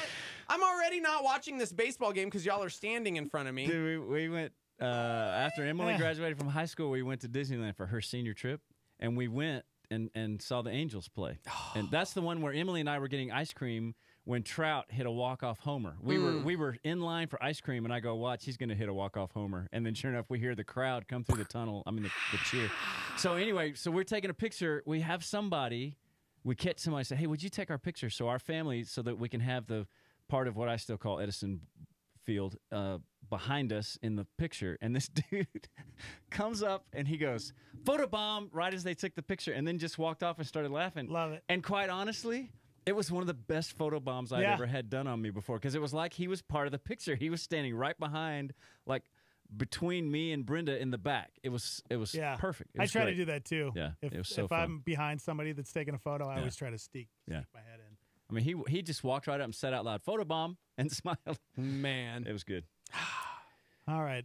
Let me ask you a question, Sam. Oh no, we've talked evolution and disproving or proving that. You know what the Shroud of Turin is, right? Yes. Let's just talk about What some do lighthearted stuff. what do the Baptists believe? You guys Boy, think that this is not that's good legit? for me the day before my daughter's wedding. My brain is on fire. Okay. Well, you need a break, so maybe when you get fired, you'll get some time off to reflect. There you and go. Rejuvenate. Yeah. And just for people out there, the Shroud of Turin, if you didn't know, there's a group of people that believe that was the cloth that Jesus was wrapped in after he was crucified. It's seriously one of the most like hotly debated Christian artifacts, if you will. Oh, yeah. Like forget the Holy Grail, forget all the Shroud of Turin. Yeah. Is like the thing. 'Cause Right, It's and like the blood if you put it stains- in an X-ray machine, you can see his spirit Right. through it. Well, it's weird because they've been studying this thing for forever, right? Trying to figure it out. Or a couple thousand years. Yeah, for a couple thousand. Listen, They weren't really studying forever, it back forever then, has though. evolved. Yeah. Or 2,000 years have Yeah. evolved into forever. Because to Dex, 1,000 years is like a day, and a day is like 1,000 years. Yeah, I saw a documentary on this once. Yeah. And it's crazy because I mean there were wars and battles Oh, fought over this. yeah. I mean there were people hiding this at times, thinking, "Then man, we have to protect this Right. because this is what Jesus died in," you know? Yeah. Or it has powers, you know? And then when those guys found in the big cave underneath the church in Washington D.C., they Yes. with the whole Right. national treasure, Yes. it was found there. That's a Right. great documentary. I think there was two. Was there two? There or was three? two of them. Two of them. Two of them. Yeah. Yes. Well, so that's what the It's Shroud been of Turin is. it's been a hotly debated artifact for years. Yeah, absolutely. What do you think? Real okay, or fake? Here's the thing. Here's the thing. From the very beginning, when I first heard about this, when I went to college and I started learning about some of this other stuff, you know, besides, you know, just studying the Bible, you learn about all this other peripheral stuff. And the picture that they were showing, and one of the arguments that they were using back in those days, was that look at the image of because there's like an image of a face there, and they were saying this looks like Jesus. And my first thought was always, we don't really know what Jesus looked like. We have European Catholic arts, paintings of what they rendered him as, but that's not what he looked like. We have no idea what his physical features were. Yeah. So the fact that they were saying, well, this has the face of what looks to be the face of Jesus, that right there discounted a lot of it for me, because I was like, we don't really know what he looks like. So I never actually, any of the evidences that they came forward with, I never really actually believed that it was the cloth that Jesus was wrapped in. I've never actually ever believed that. Well, and I don't really have any facts to prove that. I just kind of feel like that's one of those things that we have said, oh yeah, that it could be. But recent developments. Oh. Recent developments. New study suggests the Shroud of Turin is not the father. Okay. Now, what's this theme? What's this bed you're playing? I recognize it. It's from People's Court. Oh, that's right, People's Court. I couldn't remember. I recognized it. They're saying in a recent study that there's no way the shroud could really be the burial cloth we believe it is. I'm sorry, can you say burial again? Burial cloth. Okay. The study tried to match the locations of bloodstains on the cloth, but found them to be unrealistic. They tried to essentially reconstruct a live volunteer's body positioning in the same way Jesus would have been buried. They put blood on the volunteer and studied the way it ran down the body in different positions. They also tried to recreate the stab wound described in the Gospel of John and analyzed the way blood would pour from a wound like that. So they compared the blood stains with ones on the shroud and concluded they were totally unrealistic. Guys, not real. Not real. But one, are we surprised? Two, no. Do we care? No. Like three, should it really affect anyone's faith? You know what I mean? No. Like, don't understand why people get wrapped up. You know, no pun intended. In these items where it's like. They need like, oh, that's not the actual ark, or oh, that's not really this piece of cloth that somehow is supposed to have survived 2,000 years. I love the way you shrouded the humor in that pun. Thank you. Yeah, Thank you. You're welcome. I don't even have my child blanket that I had in my crib. Do you know what I'm saying? Yes. Like, and we're like trying to. You know, I also think that because of the way we are, that when we find stuff like that. I mean, it's different to find a fragment of a scroll that has scripture written on it. Right. As opposed to, this was actually around the body of Jesus. Right. We turn that into an idol. Yeah. And that becomes important to us. And it's not the cloth that's important. Right. It's who was wrapped in the cloth, and which turns out he wasn't wrapped in this particular cloth. It's not. Maybe, just bro. don't I get think it's excited about that. CNN trying to like shut You think? down the. You think, bro? Totally. Anderson Cooper, bro. He tainted it on purpose. You might be right. Did you hear that on Fox News? I might You have. might be right. You know I don't watch that. This Ugh. is a no-spin zone. I can't watch neither. Like, I don't understand if you're getting your news from like a very slanted source. I don't care if it's left or right. It's like you've got problems. Yeah. You've got problems. So listen to both and take the truth as somewhere or just in the go middle. with the BBC because it's British. Nope, that's not. And therefore, they don't care about America. Therefore, the Shroud of Yes, Turin the is Shroud of actually Turin. fake. They've had someone lay down and wrapped him in cloths and poked him with a knife. But for real, a it's fake like knife. people Yeah. freak out. You know, Yeah. there's these like documentaries on the History Channel. It's like setting out to disprove Jesus existed. You know what I mean? Like every Easter, you get these documentaries and like, I just don't know. They said this is impossible because of this, and I'm like, you're watching a documentary that's literal purpose is to disprove your Savior. Yeah. And you're really putting all of your eggs in that basket. You don't think that maybe, just maybe, it's a little tainted by their bias? I kind of feel like it's a ploy of the enemy. Yeah. I mean, you know, we're in spiritual war, and he's trying to convince us, and he's very subtle about the way that he does it. Yeah. Behold, I stand at the door and pick the lock is kind of what Satan's mantra is, I think. Because he's not going to blatantly come right out. He's going to try to influence people to convince us that Jesus isn't real. Yeah. But you have to. I mean, you cannot deny the history of. I mean, he's real. Yeah. You can't deny that. Right. I saw something interesting when I was in Israel. We went to the Church of the Holy Sepulchre, which is one of the places where they have a tomb and they have some rocks that they say were supposedly the rocks that propped up the cross of Jesus. And then they also have this stone. Man, props to those rocks. Am I right? Oh, gosh. Don't cross me. Jeez. Oh, my gosh. Pun Friday, guys. We are just punishing our audience. Oh, yeah. So there's this stone, and it's flat. It looks like a foam mattress. That's what it reminded me of, but it's a flat stone, and it's in this special display thing, and that's supposedly when they took Jesus off the cross. They laid him on that Sealy air mattress. on the memory foam. And because remember, the artists of the day in the Renaissance period in particular painted all these portraits that we have in our head that we've taken as fact. Yeah. And so what if they didn't lay him on a stone? What if when they took him off the cross, they just laid him on the ground? Because that's all that is there is ground. But there's this one stone. And I was amazed at the people that, because there's no red velvet bar thingies or the rope. You can like go right up to it. You can walk. People it? are walking up and touching it and rubbing I'm their sure. hands on it. And I'm not. I don't want to ridicule those people for what they're going through and experiencing.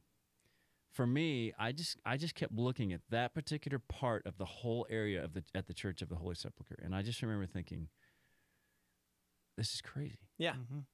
How can any of this in this part? There's not even a scripture that says, on this rock I will lay. Yes. And they do the same thing about... Thank you. Yeah. But people just get crucifixated on stupidity. Oh, my gosh. You are really hung up on this. Oh, my gosh. Nailed it. Let's put a... Oh, dude, I was just going to say, let's put a pin in this. But the nailed it is even better. That's even better. I'm glad that you're trying to hammer this home. Oh my gosh. Yes. Are we in danger of hellfire? Unbelievable, guys. I'm not. You are. Because I don't say the word evolution. Oh man. Oh, I just said it. You did. Oh, no. You did. That was my trick to get you to say it. That's all I wanted. You are a all I pawn wanted of you to do. Satan. Yeah. Oh my gosh. Whew. Anyways. So, It's tough. It is. It's tough. It is. And again, the deal was, even if that is the stone that they laid Jesus' body on when they took him off the cross, there's no magical power in that stone. Right. Yeah. I'm not going to Right. get healed of a disease because I touched a stone that Jesus' body laid on 2,000 years ago that a Right. billion other Yeah. people have touched. Right. If I have an affliction that God's going to heal me from, it's going to happen supernaturally through His Spirit. Amen. And him, By your faith. and huh? him healing me. By your Yeah. faith. Yeah, believe it, Let's see, yeah. you want to talk about Yeah, that? see, well. Let's talk about it's because you don't have enough faith that you're not hit. Wait, nope, that's not it either. Oh, gosh. Let's just mock everything else. Let's see, what else can we mock? First of all, I don't believe in mocking. Oh. See what I did there? I just Yeah, mocked yeah, you by yeah. saying. No, I got You're mocking. Sorry. And now, another episode of Pun Theater. Pun Theater! You know what? I have a fear That you're not funny? of over-engineered buildings. Okay. It's a complex. There it is. Wait, I don't even get I this. don't either. You guys unlocked the pun theater. Thank You you. said so many Yes. that you unlocked it. Oh, man. Reached that level. Well, it can't be contained. Somebody said it's physical objects make faith less necessary. It's proof. If there's a physical object that proves it, That's a people great- feel more secure. But God great wants us to point. have faith in His Word, not in His face cloth. That is a great Seriously. point. Mm-hmm. Yeah. Mm. Yeah. Good job, Stormy member. They just They- drove that home. I'm just going to guess, my but I gosh. think they're a Baptist.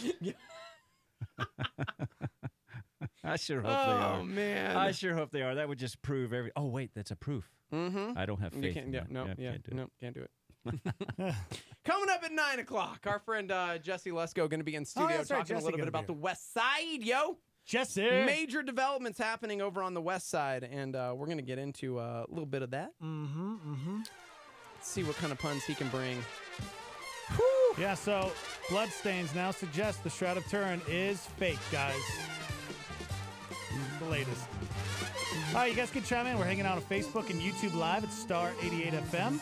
You guys can also text into the show. What's the live line number? 505-585-LIVE. That's 505-585-5483. This song reminds me of just like cruising in my sweet ride. We have the technology. We can rebuild him. All right. We'll take a quick break. We'll be back with Jesse Lesko next.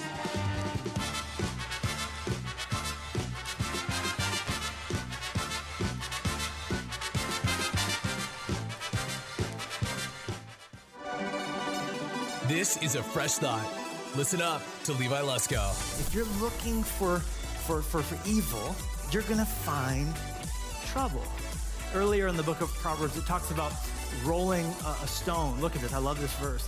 Whoever digs a pit will fall into it, and he who rolls a stone will find it rolling back upon him.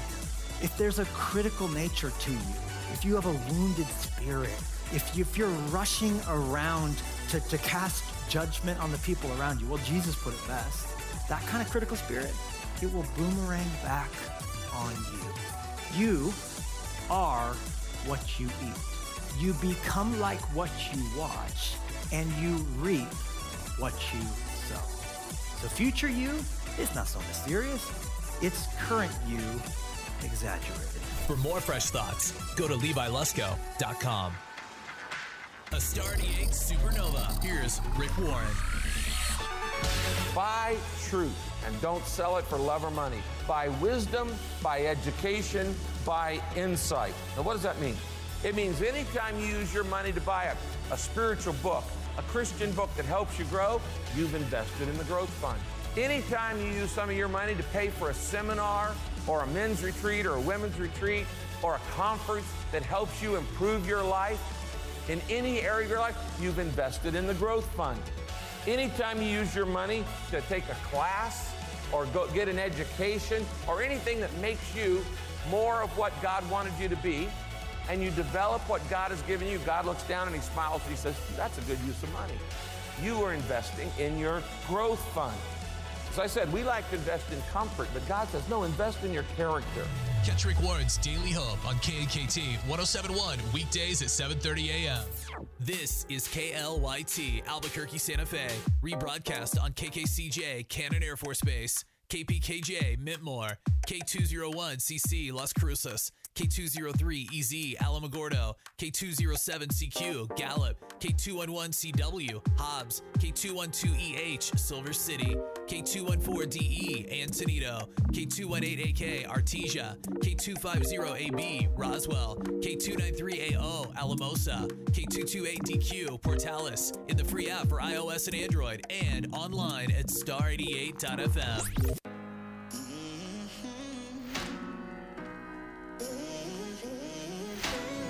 Push, I pull, go back and forth, finding myself pounding on a locked door. I try to make it out alone without your help, but I know I'll never win this war.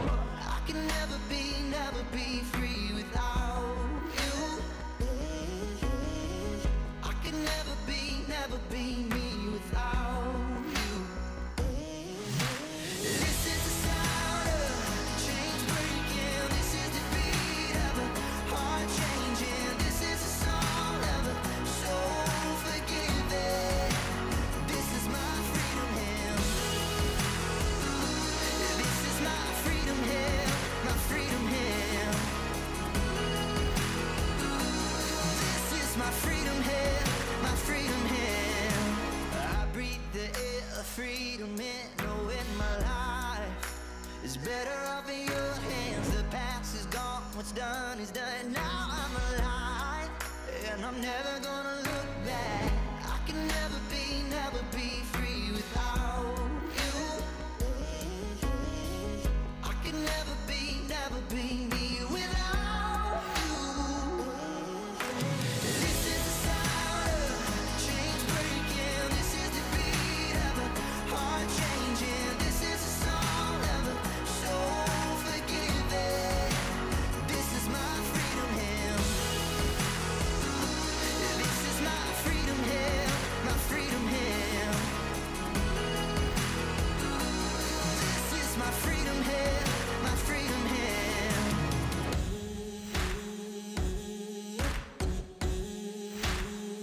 Who the sun sets free is free, yeah. Who the sun sets free is free, yeah. Who the sun sets is free, I'm free. Oh, this is the sound of chains breaking. This is the beat of a heart changing. This is a song of a soul forgiven. Oh, this is the sound of chains breaking. This is the beat of a heart changing. This is a song of a soul forgiven. This is my freedom hymn. This is my freedom hymn. My freedom hymn. This is my freedom hymn. My freedom hymn.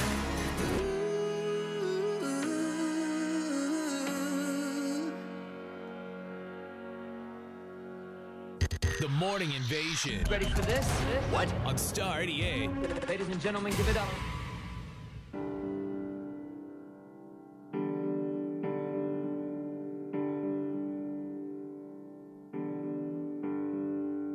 Never have I found someone like you.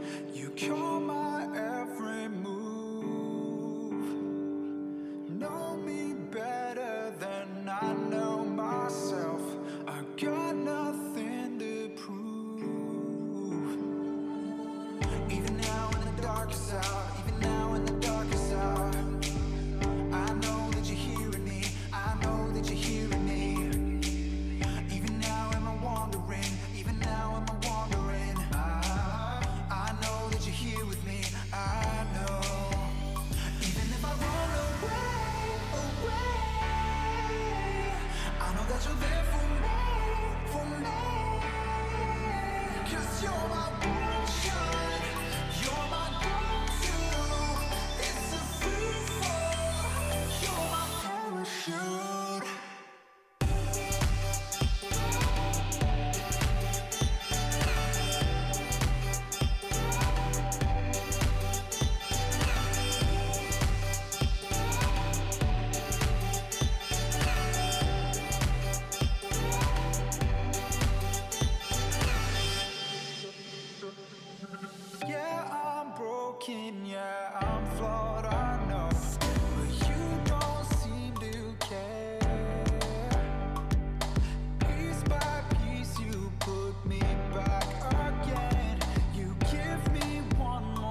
It's the Morning Invasion with Dex and Steve-O.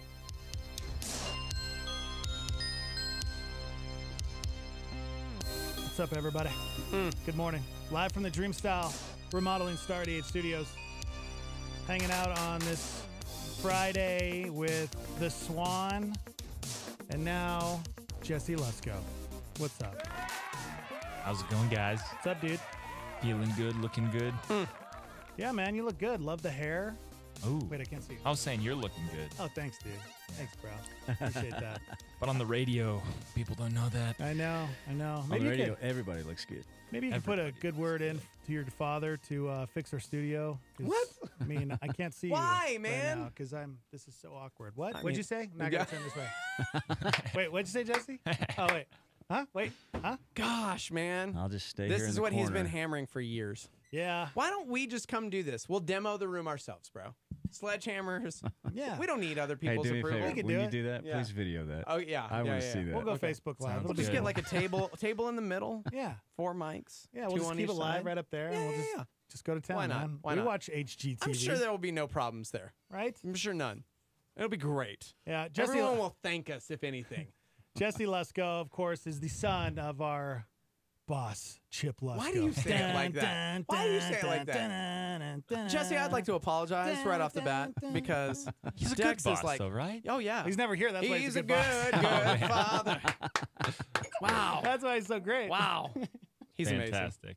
He's amazing. No, your dad is amazing. We love him. Yeah. If for no other He's reason, rather than mysterious, though, that isn't he he? is very mysterious. I He moves in mysterious ways. Yeah, for real. The U2 song actually about Chip.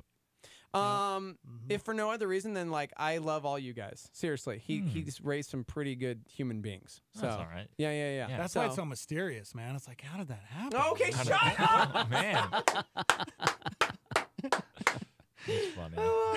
We're going to miss Dude, you on the air, Dave. I know. I'm gonna miss I'm you just so like, hard. I'm just like, just trying to get fired at this point. Yeah. Apparently. Hey, I have a question because we got you in studio, and I've got an answer. yeah, right. So I'm a West Sider, and like news, and it's been crazy, and it was like, will we? Won't we? Will they say yes? We've been pushing to get a West Side campus for a long time. Yeah, oh, yeah. Calvary. Oh, yeah. Calvary Church, Albuquerque. And it seems like it could actually be a thing. It's going to happen. Yeah! Man. It's reality. It's going down. Yeah. I want to talk more about this. For those that don't know, right there on Montano, there used to be a glorious place called Hastings, R.I.P. Miss you every day. And that place smelled. That was going to be my first question. It smelled like is nerd, bro. How you just Nerd. ruined It did it. smell like How will we ever get the smell out? Like, is it Nah. possible? Will the church just smell like Well, Hastings? they're like renovating the heck out of this place, so I think it'll be fine. But here's the thing: it wasn't just that Hastings. It's like literally that Hastings as a It was that company, brand. like had that smell. I think they pumped it in. Yes. Yeah. You walked into any Hastings and it was like, is it BO? Is it They made like the vinyl? Battlestar Galactica. Is People it feel like- good. Yes. And they came in. They're like, oh, this Yes. is familiar. This- It's like a I'm combination used of to this. books, nerd. Let's Okay. see, what else did they have there? They had videos. Slushies. They had slushy machines. But here's the thing. That's so here's weird. the thing. In high school, And popcorn. it was like back then it was VHS rentals. They had tapes and or CDs, depending upon how far along it was. Yeah. And books. That was all they specialized in. Oh, yeah. I worked there back then in Whoa. the 90s. The one on Montgomery in Wyoming. I worked nice. there. It still smelled like that back then. That's good. It's always had this weird odor. Like Yeah. I don't know. It's called it was a part of their aroma. yeah. corporate. It was That's what it corporate's was supposed part to of their Every corporation has an just aroma. their in business their model. DNA. Yeah. So Their business model. Yep. I'm just saying, we're gonna have to figure out a way to do that. But it's a big building, man. It's got a lot of space, and you Yes. got to see these architectural renderings for the new Westside campus, man. They are out of control. Yeah. They're going to the nines. And it's going to look super rad. So cool. people are actually going to get an opportunity to get to like discover more about this, right? Absolutely. We got like a week until we're throwing a party. A huge party. Can I call it a party? Absolutely. I That's mean, what you're it's going to be called. there, so it's like a party. It's lit. I bring the party with me. Yes, yes. So party just comes with me. But for real, like West Siders, people wanting to not make the trek across the river to hear the word of God because they're selfish. No, I'm just kidding. Man. Hey, This just I'm a took a West Sider. turn. It's hard. It's actually only like 10 minutes away, but it still feels like eternity because you're like, and there's the river. I'm in no man's land on my cell phone. Like, what am I doing? We're gonna have a West Side campus. Oh yeah, we sure are. Yeah. So talk about next Friday, what's going down, and how Well, people get Before we even involved. get into that, I want to Okay. talk about a little bit like the why. You know, Yeah. why we're doing a new campus. And I heard this quote that I like so much that for every organization, and I'd say it's true for every person, you're in one of three phases: you're risk taking, you're caretaking, or you're undertaking. You know, organizations literally die. You know, people die. What And if they're- you're what if you were born just breathtaking? Oh, breathtaking. Beautiful. Thanks for that. Thanks. That was nice. I teed you up for that one. Thank you. Thank you. I knocked it out of the park. But you know, what I love about Calvary is that we're 36 years old, but we're Yeah. still trying to take new ground and reach new people. And sadly, you know, there are churches and there are organizations where they quit reaching new people, they quit reaching young people, and their congregations actually die. Yeah. Like everybody Yeah. just gets Right. old and dies. Yep. But I love that we're just, you know, if you read the book of Acts, the church was always going new places, always reaching new people. And I think that's added to their numbers daily. heck yeah. And I think that's how it should be. And so, you know, we're pioneering again and taking some new ground and trying to reach some new people. Because the reality is, you know, if somebody's been coming to Calvary for like 20 years, they don't care. They'll drive from Rio Rancho. They'll drive from like freaking to Harris. They'll drive from wherever they got to drive from. Yeah. But here's the deal.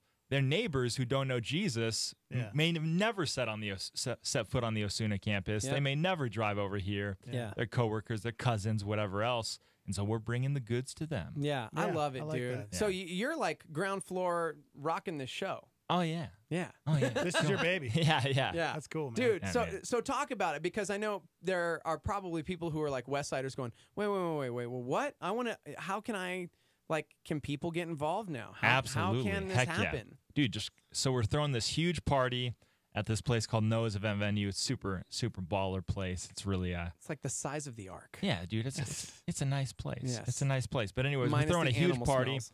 catering a whole bunch of food. It's next Friday at 6:30, and just gonna come, eat some food, meet some people. It's not gonna be like what it's gonna be is you're gonna hear just a clear sense of purpose, sense of direction for the campus, hear the vision, and then get the opportunity to join the team and help build this thing from its very inception. So, you know, being a part of something new, being a part of something fresh. That risk-taking, caretaking, undertaking thing is true for people. And so maybe what you need is you need a little adventure in your faith. You need to take a step out and do something new, do something bold, get out of your element, and you can come be a part of this thing. Yeah. Do people need to sign up, RSVP, anything Nah, like man, that? they can just show up. Show We're up. making it easy. Dope. We're making it super easy for people. All right. That's what I love about being a volunteer because there's so many different areas in the church that we can volunteer, and it's like trying to figure out where your gifts are at, where you're good at. What I've volunteered in church when I was growing up, and even 10 years ago, I remember going to church and deciding, you know what, I want to get in the game and volunteer. Heck yeah. And I remember going into the youth department thinking, you know what, I could probably make a difference. Found out that's not where I'm supposed to be. Yeah, and so, but Not I your had, thing. I had to find it, and missions is where I landed, and Rad. it was one of those things where, man, it was like I love traveling, I love taking teams across the border into Mexico, and you just kind of have to find your niche, Heck yeah. So you just have to get in there and try different things, Totally. Can I go somewhere online to find details? I want to post them to our Facebook. Is there anywhere? Absolutely. Okay. So we got the details just at the Calvary Facebook page. We got the details of the Calvary Instagram, and then also just at calvarynm.church. It's super easy to find on there. Just on, I think it's on the homepage, but it's also on the events page. Okay. Awesome. So, there you go.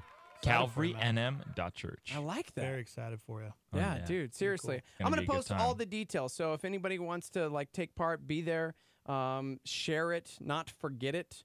It is coming up again next Friday at Noah's Ark, which is pretty cool. Oh, yeah. I love that you guys finally found it. Take that, evolutionists. I'm just kidding. Oh, man. I'm just kidding. I'll see you guys He's later. out of here. He opened the door. I'm just Yeah, he always comes back though. It's like, I do. gosh. I'm sorry. I'm It's sorry. like a dude. tease. It's like, he's wow. gonna leave. Oh, darn it. Cool, man. Thanks. Thank you so much. You just make me feel so I know, welcome I and know, warm. I know. Why don't you lay on the floor? Okay. West Side Startup Party. It kicks off 6:30 p.m. a week from today at Noah's event venue. I'm going to share it to our Facebook page. That way you can check it out. You can share it. One super important thing to touch on one more time. Childcare will be provided. So grown-ups, you can actually pay attention and enjoy and dig in and see if maybe this is somewhere you want to get involved and serve without your children making you insane. Yeah, dude. Let's be real. Let's be real, guys. Good. I'm not wrong. We thought of everything. I'm not wrong. Hey, man, I'm really stoked you're taking the reins on this. This is really be dope. fun. Seriously, this is really, really dope. So, Jesse Lusko, everybody. Love it. Thanks for coming in, dude. Dude, Heck I'm yeah. posting it. Facebook.com/star88FM. Live from the Dreamstyle Remodeling Star 88 Studios. We'll be right back. The Morning Invasion with Dex and Steve-O. You're underselling it, which means it's awesome and I want in.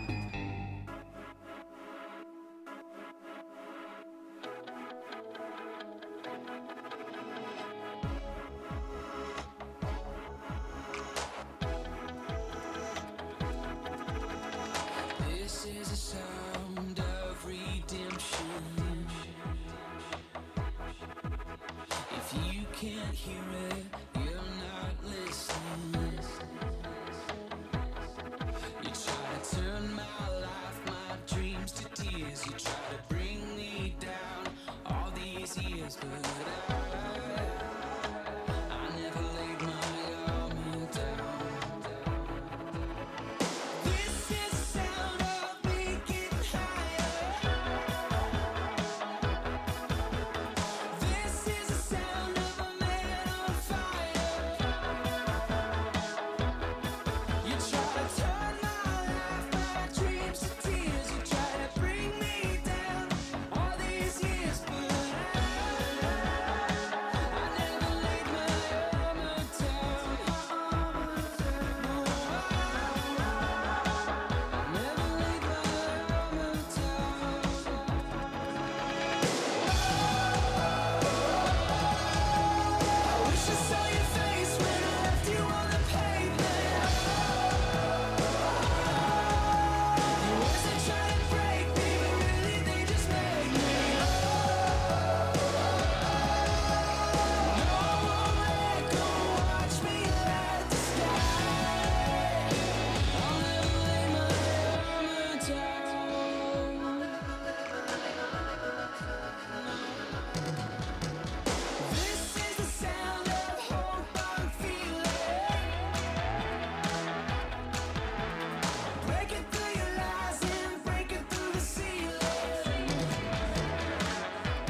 It's the Morning Invasion with Dex and Steve-O on Star 88.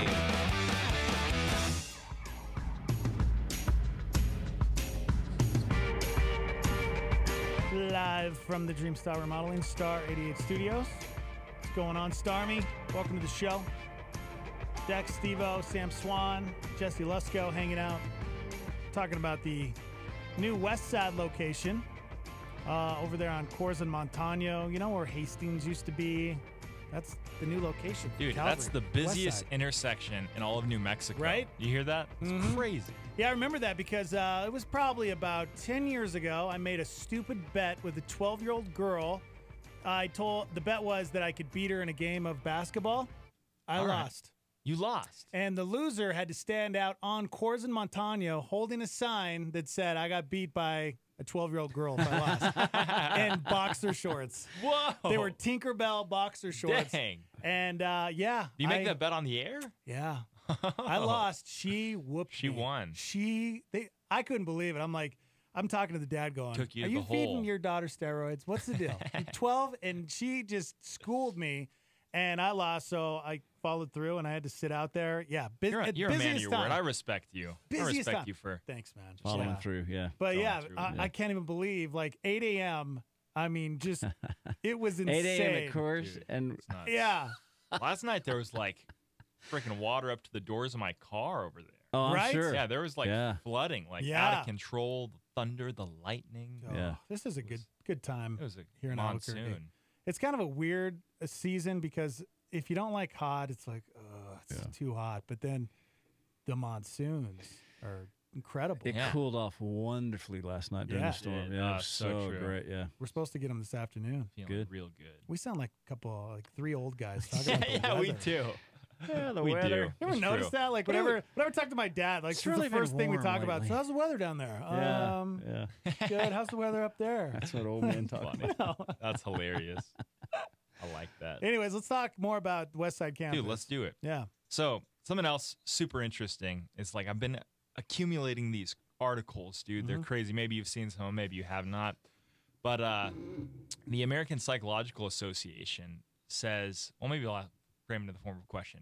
If you were to guess what the biggest health crisis, one of the biggest health crises facing the United States is, what would you guess that it is? I would say depression and suicide. Yeah, that's a huge one. Yeah. It's huge, massive. Right. Kind of relates with that. You know, Yeah. well, what they said is that something that it poses a greater crisis to your health and shortens your life expectancy more than obesity and smoking is loneliness. Wow. That loneliness is like this huge epidemic. Yeah. And I just read an article real recently in Time Magazine that said there was a 20,000 person survey all across the United States, all kinds of different demographics, that said 54% of Americans are lonely. Isn't that crazy? And that the technology is making us more lonely. Yeah, and right. that it's actually millennials who are the most lonely of all, because you're kind of getting like all this chatter from different people, but you're not having any like deep, meaningful conversations. And so why I'm so passionate about the church is that the church is the cure for loneliness when it's done right. You know what I mean? Jesus told us 21 times to love one another. And when you're loving one another, when you have those deep, meaningful relationships, that's the community that people are looking for. You know what I mean? And so we're starting a church on the West Side, and I think we are meeting a need that our civilization desperately needs met. So weird, because you would think it'd be the opposite. You know, you think with the technology and with Instagram and Facebook and Snapchat, we connect with so many people. You would think that connection wouldn't make us as lonely, but I can totally see it because I'm the introvert. You know, I'm the guy who gets done with work and goes home and needs to be away from people to kind of re-energize. Yeah. And I find myself on Facebook and Instagram going through, but that never satisfies me Seriously, at all. Yeah. I find I usually slap myself across the face and go, "What are you doing?"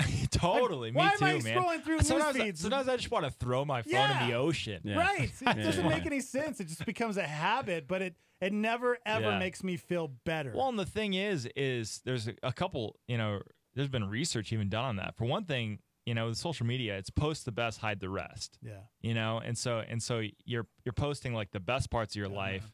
I've read these studies that people who post like the happiest photos are usually the most depressed, which Yeah. is super crazy. Yeah. And so the social media makes you more lonely, and you're getting like all this little chatter with people and in these really shallow conversations, these little conversations, but you're not getting to the real deep issues of life. You're really bearing your soul with people. You don't feel comfortable sharing really what you're struggling with a lot of the time. And there's always, and because of the technology, there's kind of always that thought where it makes people super flaky, that there's always something better that they could be doing. They don't confirm to plans. I've noticed this with like people my age. There's always the thought that like, yeah, maybe I'll go to this birthday party, but maybe I'll opt out because something better might come along. And so people are less committed to one another, and it's pretty crazy. Yeah, I was reading something about how our souls aren't built to handle the technology. Yeah. Like our souls just can't handle it. It's too much. Totally. And that's insane that as Americans, we have so much and we are lonely and depressed and suicidal. It's nuts. It's so nuts. It shouldn't be that way. It's like we're connected, but we're not interconnected. Right. Yeah. And we need that interconnection with people to do life together, to work through some of the tough issues, to have those deep discussions, to have it's much more than just being connected. It's that desire for intimacy that we have with one another. Totally. That we're missing, which creates, because it's missing, it creates that loneliness. Yeah. It's crazy. Yeah. Kind of on the same topic, I read this other study, and I wish I could get the exact percentage up on my phone. I could probably pull it up. But it was a Mayo Clinic study where they found that people who are in the hospital who had visitors actually come visit them in person actually physically healed exponentially at a greater rate. Gosh, that's heartbreaking. But they said just somebody coming and visiting them, touching them, giving them a hug, putting their hand on them, it actually like decreased inflammation. They healed faster because of it. Wow. But they said it can't be through social media. It can't just be somebody texting you or even a phone call. It's somebody looking you in the eye, touching you. I don't want to like geek out too much, but when somebody like touches you, your body releases something called oxytocin, which is like the trust hormone or whatever, neurotransmitter, I think, or I can't remember exactly. Yeah. But basically, it releases something and it actually heals your body to have people just like hanging out with you, being your friend, shaking hands and stuff, and just a simple thing like that. Yeah. And but anyways, that's what the church is meant to be. It's meant to be a community. And so you're wondering, like, why are we starting another church? Aren't there enough churches? Man, no, because there are a lot of lonely people out there. Right. And we're starting a community where people really love one another. Yeah, and I think fear, too. Like, fear is what stops us from taking that step to try out a new church, Like, if you live on the west side and then you find out, oh, we're getting a Calvary West Side. And it's like, man, it's closer now. You come up with all these excuses, and usually fear is one of them. Like, maybe you're an introvert like me, and you're like, oh my gosh, I don't know. I've got to be around people. Yeah. But for me, when I get to that destination, I'm always glad that I did. Yeah. That fear was completely false. It wasn't real. It was something that I just came up with in my own head that was false. And when I put myself in those situations, I'm always so glad that I did it. So I absolutely encourage people just to take that step and come check it out. Absolutely. What's the date and all the information? Oh, yeah. So we're throwing this huge party next Friday. It's at 6:30. It's on the west side, so it's on Paseo and Eagle Ranch at this place called Noah's Event Venue. And we're just going crazy, catering a ton of food. It's just going to be a party. And then you'll get the opportunity to really hear a clear sense of purpose for the Westside campus, hear the vision, and then get the opportunity to join and be a part of it and be a part of building this thing and serving and making it a reality. You made me feel like I need to go to a nursing home today and hang out with a bunch of people. That's sad. That's so sad when you think about it, Because I've always said they're kind of the forgotten people. Oh, heck yeah. Because when you reach that certain age, it's time to put mom and dad in. Sam, it's getting close, bro. It's getting close. Man. So I'm being nice to my kids now. Yeah. And the nursing home days a good are nursing close. home for me. Yeah. And but it's sad, man, because you kind of drop off the family member and somebody else takes care of them, or they don't have any family left. They don't have any family left. They're the only ones left. Or they're far, far away and can't come, or for whatever reason. Just to sit down with my grandpa. Was such an amazing, godly man, and he used to go to nursing homes and just talk and play the guitar and do worship music. Yeah. And I'd go with them, and just to see their faces light up for with sure. joy when my grandpa would walk in, it was so I'll never forget that, you know? Yeah. Totally. Can I touch you, Sam? Yeah, come on, man. Come on. That's amazing. It is entirely too hot. Wow, where'd you go, bro? It is a little warm. I'm getting hot flashes. I try to turn it down, but it's still not working. I apologize. If you could talk to your dad about. I'm sorry. Oh my gosh. You can just talk. It always comes back around. Not to that, coming doesn't back it, in Jesse? here, guys. Sorry. Just runs deep. How's that feel, bro? So funny. How's that feel? It feels good. See, I know it does. Why are your hands cold? Dude, it does, right? That feels good. That That's was so very good. calming. You missed out on a great conversation. I didn't miss out, dude, because never mind. He was listening. There are speakers. Oh, you heard the whole thing? Always listening. Dude, I gotta. How soon are we going on break? No, you're good, man. We good? We're All good. right. So, kind of saying all that stuff about like high-fiving and hugging and that kind of stuff, oxytocin and all that. There's this, I think he's a psychologist or something from Stanford. His name's Dacher Keltner, and he got his team of people. He loves basketball, so he got a team of people to actually code an entire NBA season from start to finish. Every high five, every hug, every fist bump, every chest bump, every single time. And the people in the early season who did the most of that, the most hugs, the most high fives, actually did better in the finals. Really? And that just by doing that, by connecting. And so kind of his point is just that, like, you know, just the ability to touch one another and love one another actually increases cooperation and makes your team better to succeed. It's kind of interesting. Dude, that's awesome, man. Yeah, high five. Dude. Feels good.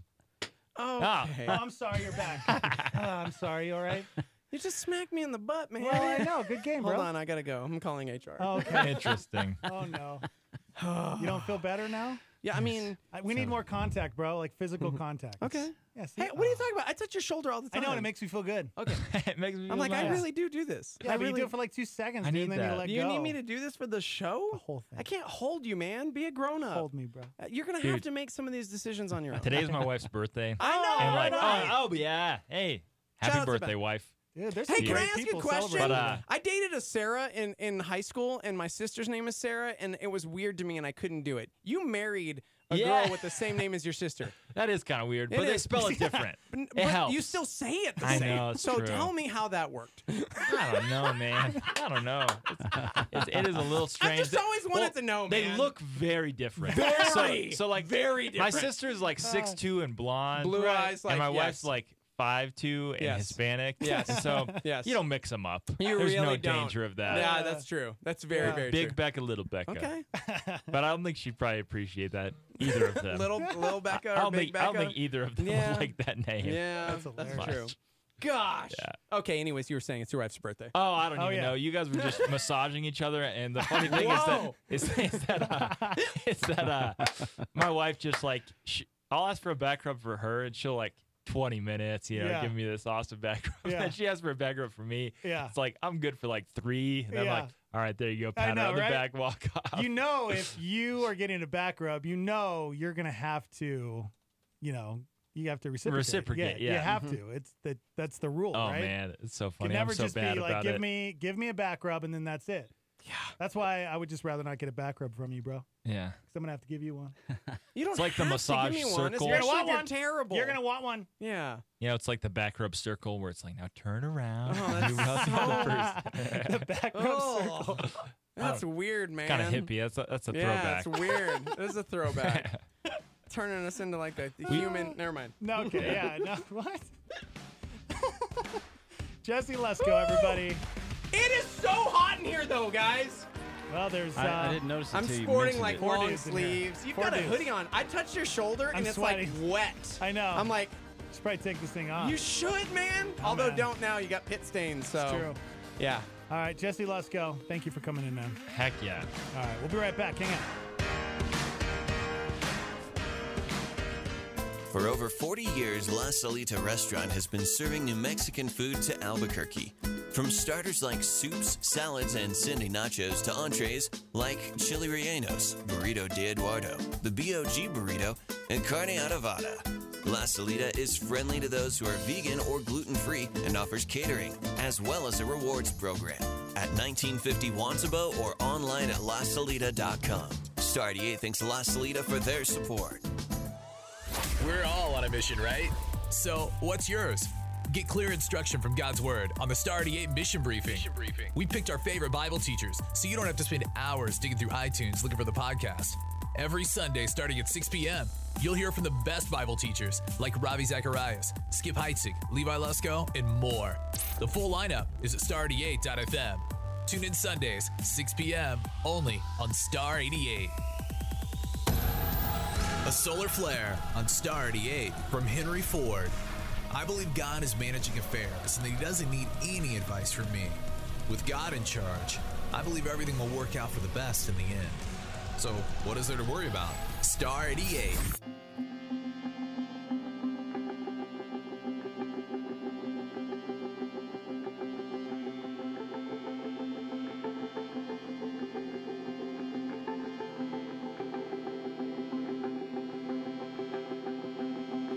Light creeps and dances through the shade. Let's sneak away. Unearth these echoes of wonder that will soon become our plague. A lust for life and dreams we're trying to chase, they still escape. Just when we thought that we could linger, like sand between our fingers, they slipped away.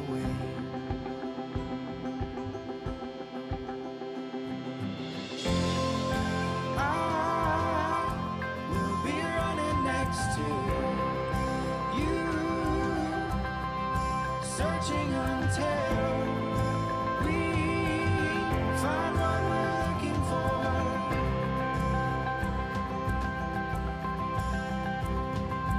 Water drops collect on all the cobwebs, and we stare amazed. If only for a fleeting moment, we know we'll catch our silhouettes one day. Elusive dreams of conquering the world, but we're still okay. Just when we thought that maybe we failed, we're eclipsed by all the details anyway. Ooh, we're still amazed. I will be running next to you. Searching until we get turned around and see what we've been missing. I will be running next to you, searching until we find what we're looking for.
Now, a Star 88 PowerPoint. Here's Francis Chan. So when Paul and Silas spoke to the crowd in that one city in Berea, it says after they spoke, the people went and they actually studied the Bible themselves, and they said, wait, is that true? Is that true? Is that really in there? examine the scriptures to see if what Paul and Silas were teaching, whether or not it was true. Do you do that? Do you get home from church after you hear a sermon and go, wait a second, let me see, let me read that in context. Is that really true? Because we're talking about forever. We're talking about the only thing that matters on this earth. So you better be a student of this book and not just take it for granted, because the Bible says in the last days, this is important, in 2 Timothy chapter 4, it talks about how in the last days there were going to be these false teachers everywhere. That was Francis Chan on Star 88 with a PowerPoint. What's going on in the news today? Michael Cohen claims that then-candidate Donald Trump knew in advance about the June 2016 meeting in Trump Tower in which Russians were expected to offer his campaign dirt on Hillary Clinton. Weeks of triple-digit heat fueling massive wildfires to the west. Thousands forced to evacuate. Beginning August 1st, Americans will be able to download instructions for making guns on a 3D printer. American Airlines says it will soon allow passengers traveling in basic economy to bring aboard a carry-on bag. Facebook suffering the largest one-day loss of any company in the history of Wall Street. Shares down nearly 20%. The amount Facebook stock declined in market cap is larger than the entire size of McDonald's. The CFO of the Trump Organization, who has handled the family's finances for decades, has now been subpoenaed in the Michael Cohen case. A renowned cardiologist who has treated former President George H.W. Bush gunned down while riding his bicycle to work. Was likely targeted by his killer. Charlie, how your angels get down like that. Naomi Scott and British newcomer Ella Balinska are set to join Kristen Stewart in Sony's new Charlie's Angels reboot. Don't care. Oh, wow. It's the news, man. That's the news. Welcome to the show, everybody. Dex, Steve-O, the Swan, Sam Swan, hanging out live from the Dreamstyle Remodeling Star 88 Studios. This is pretty cool. All right, maybe the McVeys could get this done when they give birth here pretty quick. Any day now, McVey's going to have that baby. That's right. Former UFC champion Stipe Miocic. Yeah. He had the greatest birth announcement ever. Bruce Buffer, he's the voice of the Octagon. He's the guy you hear in the Octagon at UFC events. And he recorded something pretty cool after the birth of their baby.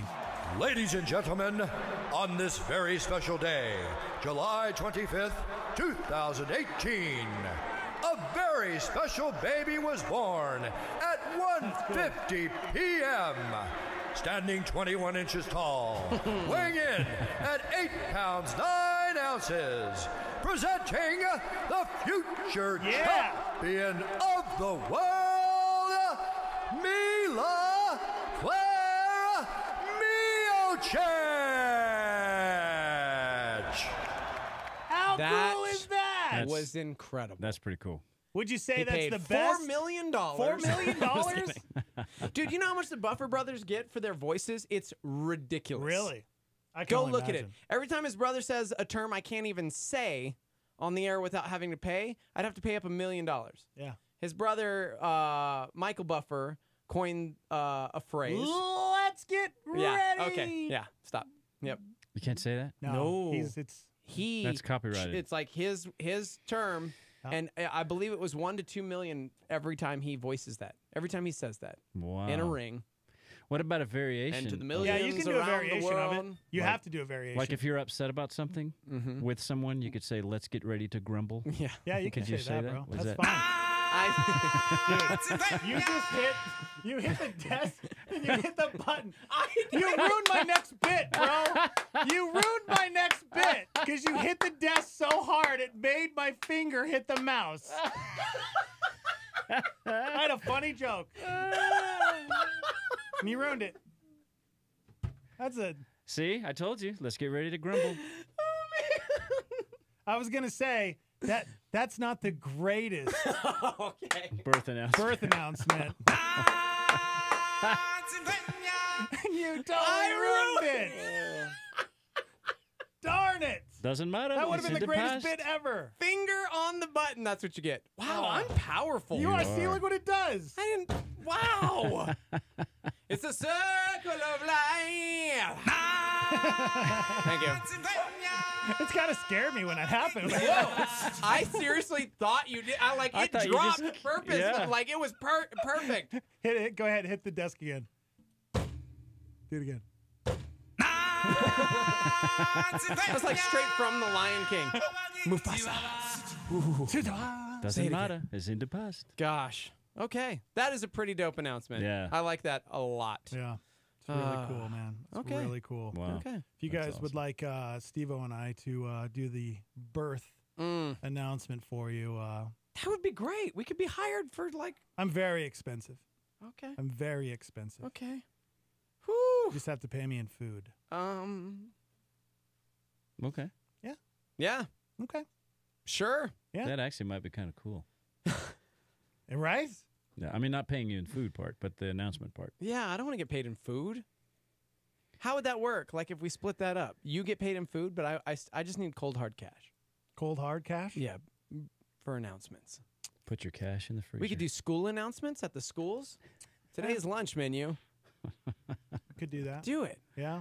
What else could we announce? hamburger steak. No. Yeah, dude. That's school lunch. Just saying. It's good. Could, make business voicemails. Didn't Matt Gentry used to do that? We could also like at Dion's, places like that when they're calling names out. Oh, yeah. Yeah, we could take over that job. Yep. But just that part. I don't want to work at Dion's. Yeah. Megatron, your order is now ready. Yes. Yeah. Oh, what about when you go to McDonald's or a drive-thru and there's always that stupid recording that gets you every time? You think it's the live person? Hi, would you like to try our blah blah blah today? No, thank you. Yeah, gonna take your order. You're like, wait, whoa, Wait, whoa, who's that girl? where did that other person go? We could be that person. That's so funny. It always throws me off because it's always this like bubbly female voice. Yeah. And it's like, hello, welcome to McDonald's. Would you like to try our blah blah blah blah blah? And I'm like, and sometimes you don't even get it out. Yeah. Like you can't even, and then it clicks over to like the dude. Yeah, gonna take your order? Yeah, it's Oh. like this guy with the scratchy voice. Yeah. May I please have that person back? The first one? Yeah. I was talking to somebody. Listen, Jekyll and Hyde. Like it gets weird. It gets weird, man. Hi, welcome to Star 88. May we take your order? Yeah, what's up? Welcome to the show. guys. Hi. Oh no, it's Brett. It's Brett. It's Brett. Hi, Bat. Hi, Bat. What can we do for you, What do you Brittany? I was curious how much you guys would charge us to announce our baby's birth. Can't really talk about that on 2,000. the air. What? 2,000? Yeah, 1,000 each, man. Wow, dude. I mean, let's be real. You and Seth got lots of How money. much is this child 1,000? worth? Yeah, how much is your child worth? I mean, come on, let's be real. The birth of your child, like that's priceless, Right? you know? Mhm. Do you want a memory that will last Yes. forever? It's priceless, yet it would cost you A $2,000. sponsored ad on social media is cheaper than that. Uh-huh. Yeah. Do you think your kid cares about social media? No. You think anybody's going to remember that ad in a week? No. Nope. They will Nope. remember us forever, standing Yeah. in the hallway with a boombox over our head Yeah. announcing the birth of your child. Heck yeah. Yep. I don't know, guys. That's pretty pricey. $2,000. Oh, see, Wow. and I was giving you the friend discount. It's normally $5. You better hurry. Oh my! Changes at 10 a.m. It goes back to 5. Yeah. Jeez. Yep. Yeah. So 11 we just, minutes. you know, Is there a coupon code or You know No. what? There might be a No. Groupon. Could apply? There might be a Groupon. We- You might have to look that up. for a lesser fee, you could have Buck do it, just him, but it's going to sound really grumpy. Yeah, like old manish. Yeah. So. Yeah. I'm really hoping that I go into labor in the morning because I want to call in. Can you while guys I'm in leave labor. us on No, while you're giving no. birth? That'd be cool. Although I will say, when Jack was born, I announced it live on the morning show. I wasn't in the studio, obviously, but I did call in during the morning show. Oh, wow. Birth happened. You weren't. Oh, I'm like, you weren't there. No. She broke my nose and I left because women are evil at that time and Wow. say all of the worst things. Right, Britt? Would you like to talk about the first time? I plead the fifth. Okay. I plead the fifth. It's too late. You've already shared it. Yeah. I will say though that Seth is a little nervous to be in Yeah. the room this time. As He's well like, he should Are be. you gonna whip me? Are Yeah. you gonna whip me? Yeah. Oh Yeah. my gosh, She's evil. That's what he. Brett. That's what he said. Are you gonna whip me? I know. It's because I had a wet washcloth that they were like putting on my neck, Ugh. and I was like, please just let me get the epidural. And the lady's like, if you're 9.5 centimeters. And Seth's like, remember, you didn't want it. And I took the towel off my neck and started whipping him with it. Seth, okay. He deserved it. He deserved it. You cannot bring those things up. Remember, honey, this was your idea. You wanted this pain. Yeah. Punch, punch, punch. Yeah, get He's that like, epidural. You told me not to let you do that. I was like, shut up. Shut up. You don't know the way I'm feeling right now. Britt, I have a better idea. So- We will throw in a free birth announcement if you will allow us to broadcast live from the room and do play-by-play. Oh, my God. Wow. Could you imagine how many people would tune in for that? That's what I'm saying. Oh, my gosh. People like April the That's Giraffe, better than the UFC. nothing. Right? Yeah, exactly. April the Giraffe, like it would pale in comparison to the number of viewers we would Yes. have doing a play-by-play. All right, coming to you live from the birth room where Brittany and Seth Reed McVeigh. Yeah, we need a are live about to webcam and have- everything. Yes, and we'll just like Oh, play-by-play. no. I Play-by-play. don't want it to be like videotape. That's Why? going a little far. No. We'll block it with our We can't heads. Facebook Like it'll Live be, it. we'll be facing the other way, like doing a play-by-play. You know, kind of like you're at a ball game. Oh, no. April the Giraffe didn't have a okay. problem. Yeah, come on, bro. Whoa, did you just call her a giraffe? What? No, I didn't know. You know she has problems with her weight. No, I said April the Gosh. Giraffe didn't have a problem being videoed for Just saying. years. I'm just saying. So there you go. This That's just took a Well, turn. it's on the table. It's on I the did- table. We'll let you decide. Let me tell you, it's coming soon because I went to the doctor yesterday and she's like, yeah, you're probably going to have this baby in about a week and a half. Wow. Dude, So, we're really I'm just excited for you. saying. This is Start incredible. walking That's great. stairs, Britt. This is incredible. Go walk some stairs. Let's get this done. Yeah. A hard. I'm telling you, brisk walk. while you're running, when you do your little, late morning run, Yes. I sit on my couch and just pretend that I'm running. So I feel like that's like the same thing. Yeah, it is. It really is. It's all mental. If you think about it, It's mental. happening. It's all mental. Every time Brenda was ready to I have a even- baby, she just went for a hard walk, and then her water broke. And had a baby. Exactly. Yeah, go walk some When stairs. she was go ready for to a give walk. birth, she was like, "I'm tired of carrying this thing. I'm going for a walk." When you're Castor ready, oil. when you're ready to like throw the universe into oblivion because we start the first Momcast, you just let us know. We're gonna do it. Momcast. Yep. Yeah, so Momcasting what I'll do is live. next week, if I'm feeling like contractions coming on and it's the morning time, I'll stop by the studio before I go to the No, hospital. maybe don't do and maybe just don't kinda do give you that. guys, That'd be a little. I'll give you guys a little would bit of be- an update. Yeah. I don't know. Maybe my water will break Nope. while I'm Yeah, That'd be there. maybe awesome. not. Hey, That'd be let's cool. Maybe we could shelve this one. We'll That'd be come back cool. to it. We'll think about it. All right. I think you're breaking up. Can that be part of the $2,000? If that's part of the $2,000, then I will pay it. There you go. Okay. All right. All Done. right. Deal. All right. Done. All right. Handshake over the, Bye, over the guys. internet. Have a good All right. day. You too, Brett. Bye, Britt. Bye-bye. Hey, for real, pray for our friends, the McVeighs, as she prepares to give birth to their second baby. Mostly Seth. Mostly Seth, yes. I was literally about to say that. Mostly Seth. Mostly Seth. So, it's That hard. Boy. That boy, man. It's really hard for the husband. You don't It really is. think It's about how super much hard. they Yeah. have to go Yeah, through. the girls Yeah, are always it's- like, "Oh my gosh, Oh, this is the worst. It's so me. painful," and you guys It's have all no about idea. me. And I'm like, I remember when my daughter Randy was born. It was it's her birthday today. So 28 years ago today, I remember my knee was sore and my back was a little sore from standing by the side of the bed for that entire time while Yeah. Brenda was giving birth. It was horrible. yeah. It I was know, man. horrible. I know. Do we have a I long know. enough dump for if we actually do this Momcast? Because, in the delivery We room, got all bets 40 are off. second So, dump, bro. I'm just That's saying. plenty. Okay. We could up it too if Okay. you want. Or you Okay. could dump more than once, I guess. Yeah. Okay. Right? Because it doesn't. Yeah, It just no, we dumps could. the 40 seconds. Talk right? about No, a it morning dumps like 3 invasion. seconds. You know what I mean? boy, that Like, would talk be about a morning so invasion. true. How invasive is that? Let's broadcast live. Yeah. Let's do that. Do you With think the- we oh could my get through a gosh, show? That'd be so funny. I think we could. I believe in us. Yeah, I don't know. That's like, it's like borderline not okay, but being there live in the birthing room. Really You really borderline? mean to You're say like up borderline? against that border, really? Yeah. It's really It's a just borderline? not okay. It's just not okay. Yeah, I don't know. It's like, Dex, we're not doing this. but it could be unless cool. they give us a check. Could Unless be they, cool though. Yeah, gonna need some cold hard Money cash. Could talks. be cool. Yes, it does. Money talks. Yes, and so will Right. we. In Everybody's your got a birth room. price. Everybody's got a price. So I guess really the price decides whether it is borderline Yes. good or bad. Yes, right? that's true. Okay. That's right. So, The higher the price, gotta weigh the the farther cost. away the border. Got to weigh the cost. Yeah. Will you be found wanting? I'm not sure. Right. Because I definitely would like to see Britt in that process of beating Seth. Okay. I'm so glad you went there because I was like, where is he? What's he going to say? I don't know. I don't know if I should just turn his mic off now or. How long of a dump do we have? Yeah. Okay. That almost came out wrong. So, okay. Oh, Sam, it's always so much fun with you. It is. Guys, Thanks. if you missed any part of the show today. Hey, happy birthday, dude. Man. Because you know what?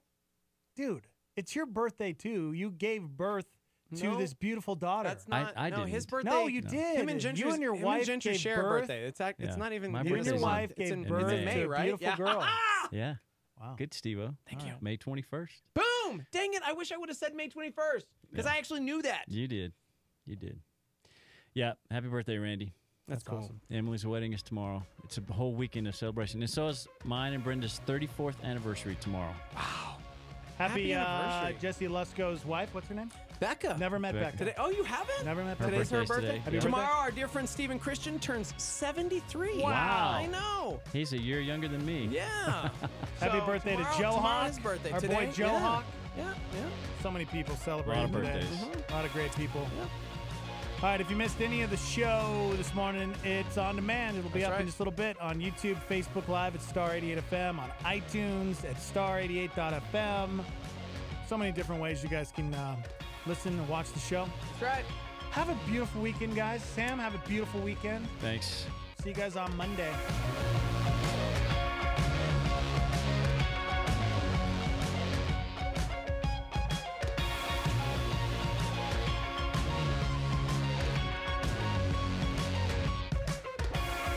That's all we got. There ain't no more. That's right. Time is tight. It's the end of the show. Star 88 thanks the Rain Tunnel Car Spa for becoming a power partner and supporting this hour of programming. The Rain Tunnel Car Spa with 3 and soon 4 Albuquerque locations.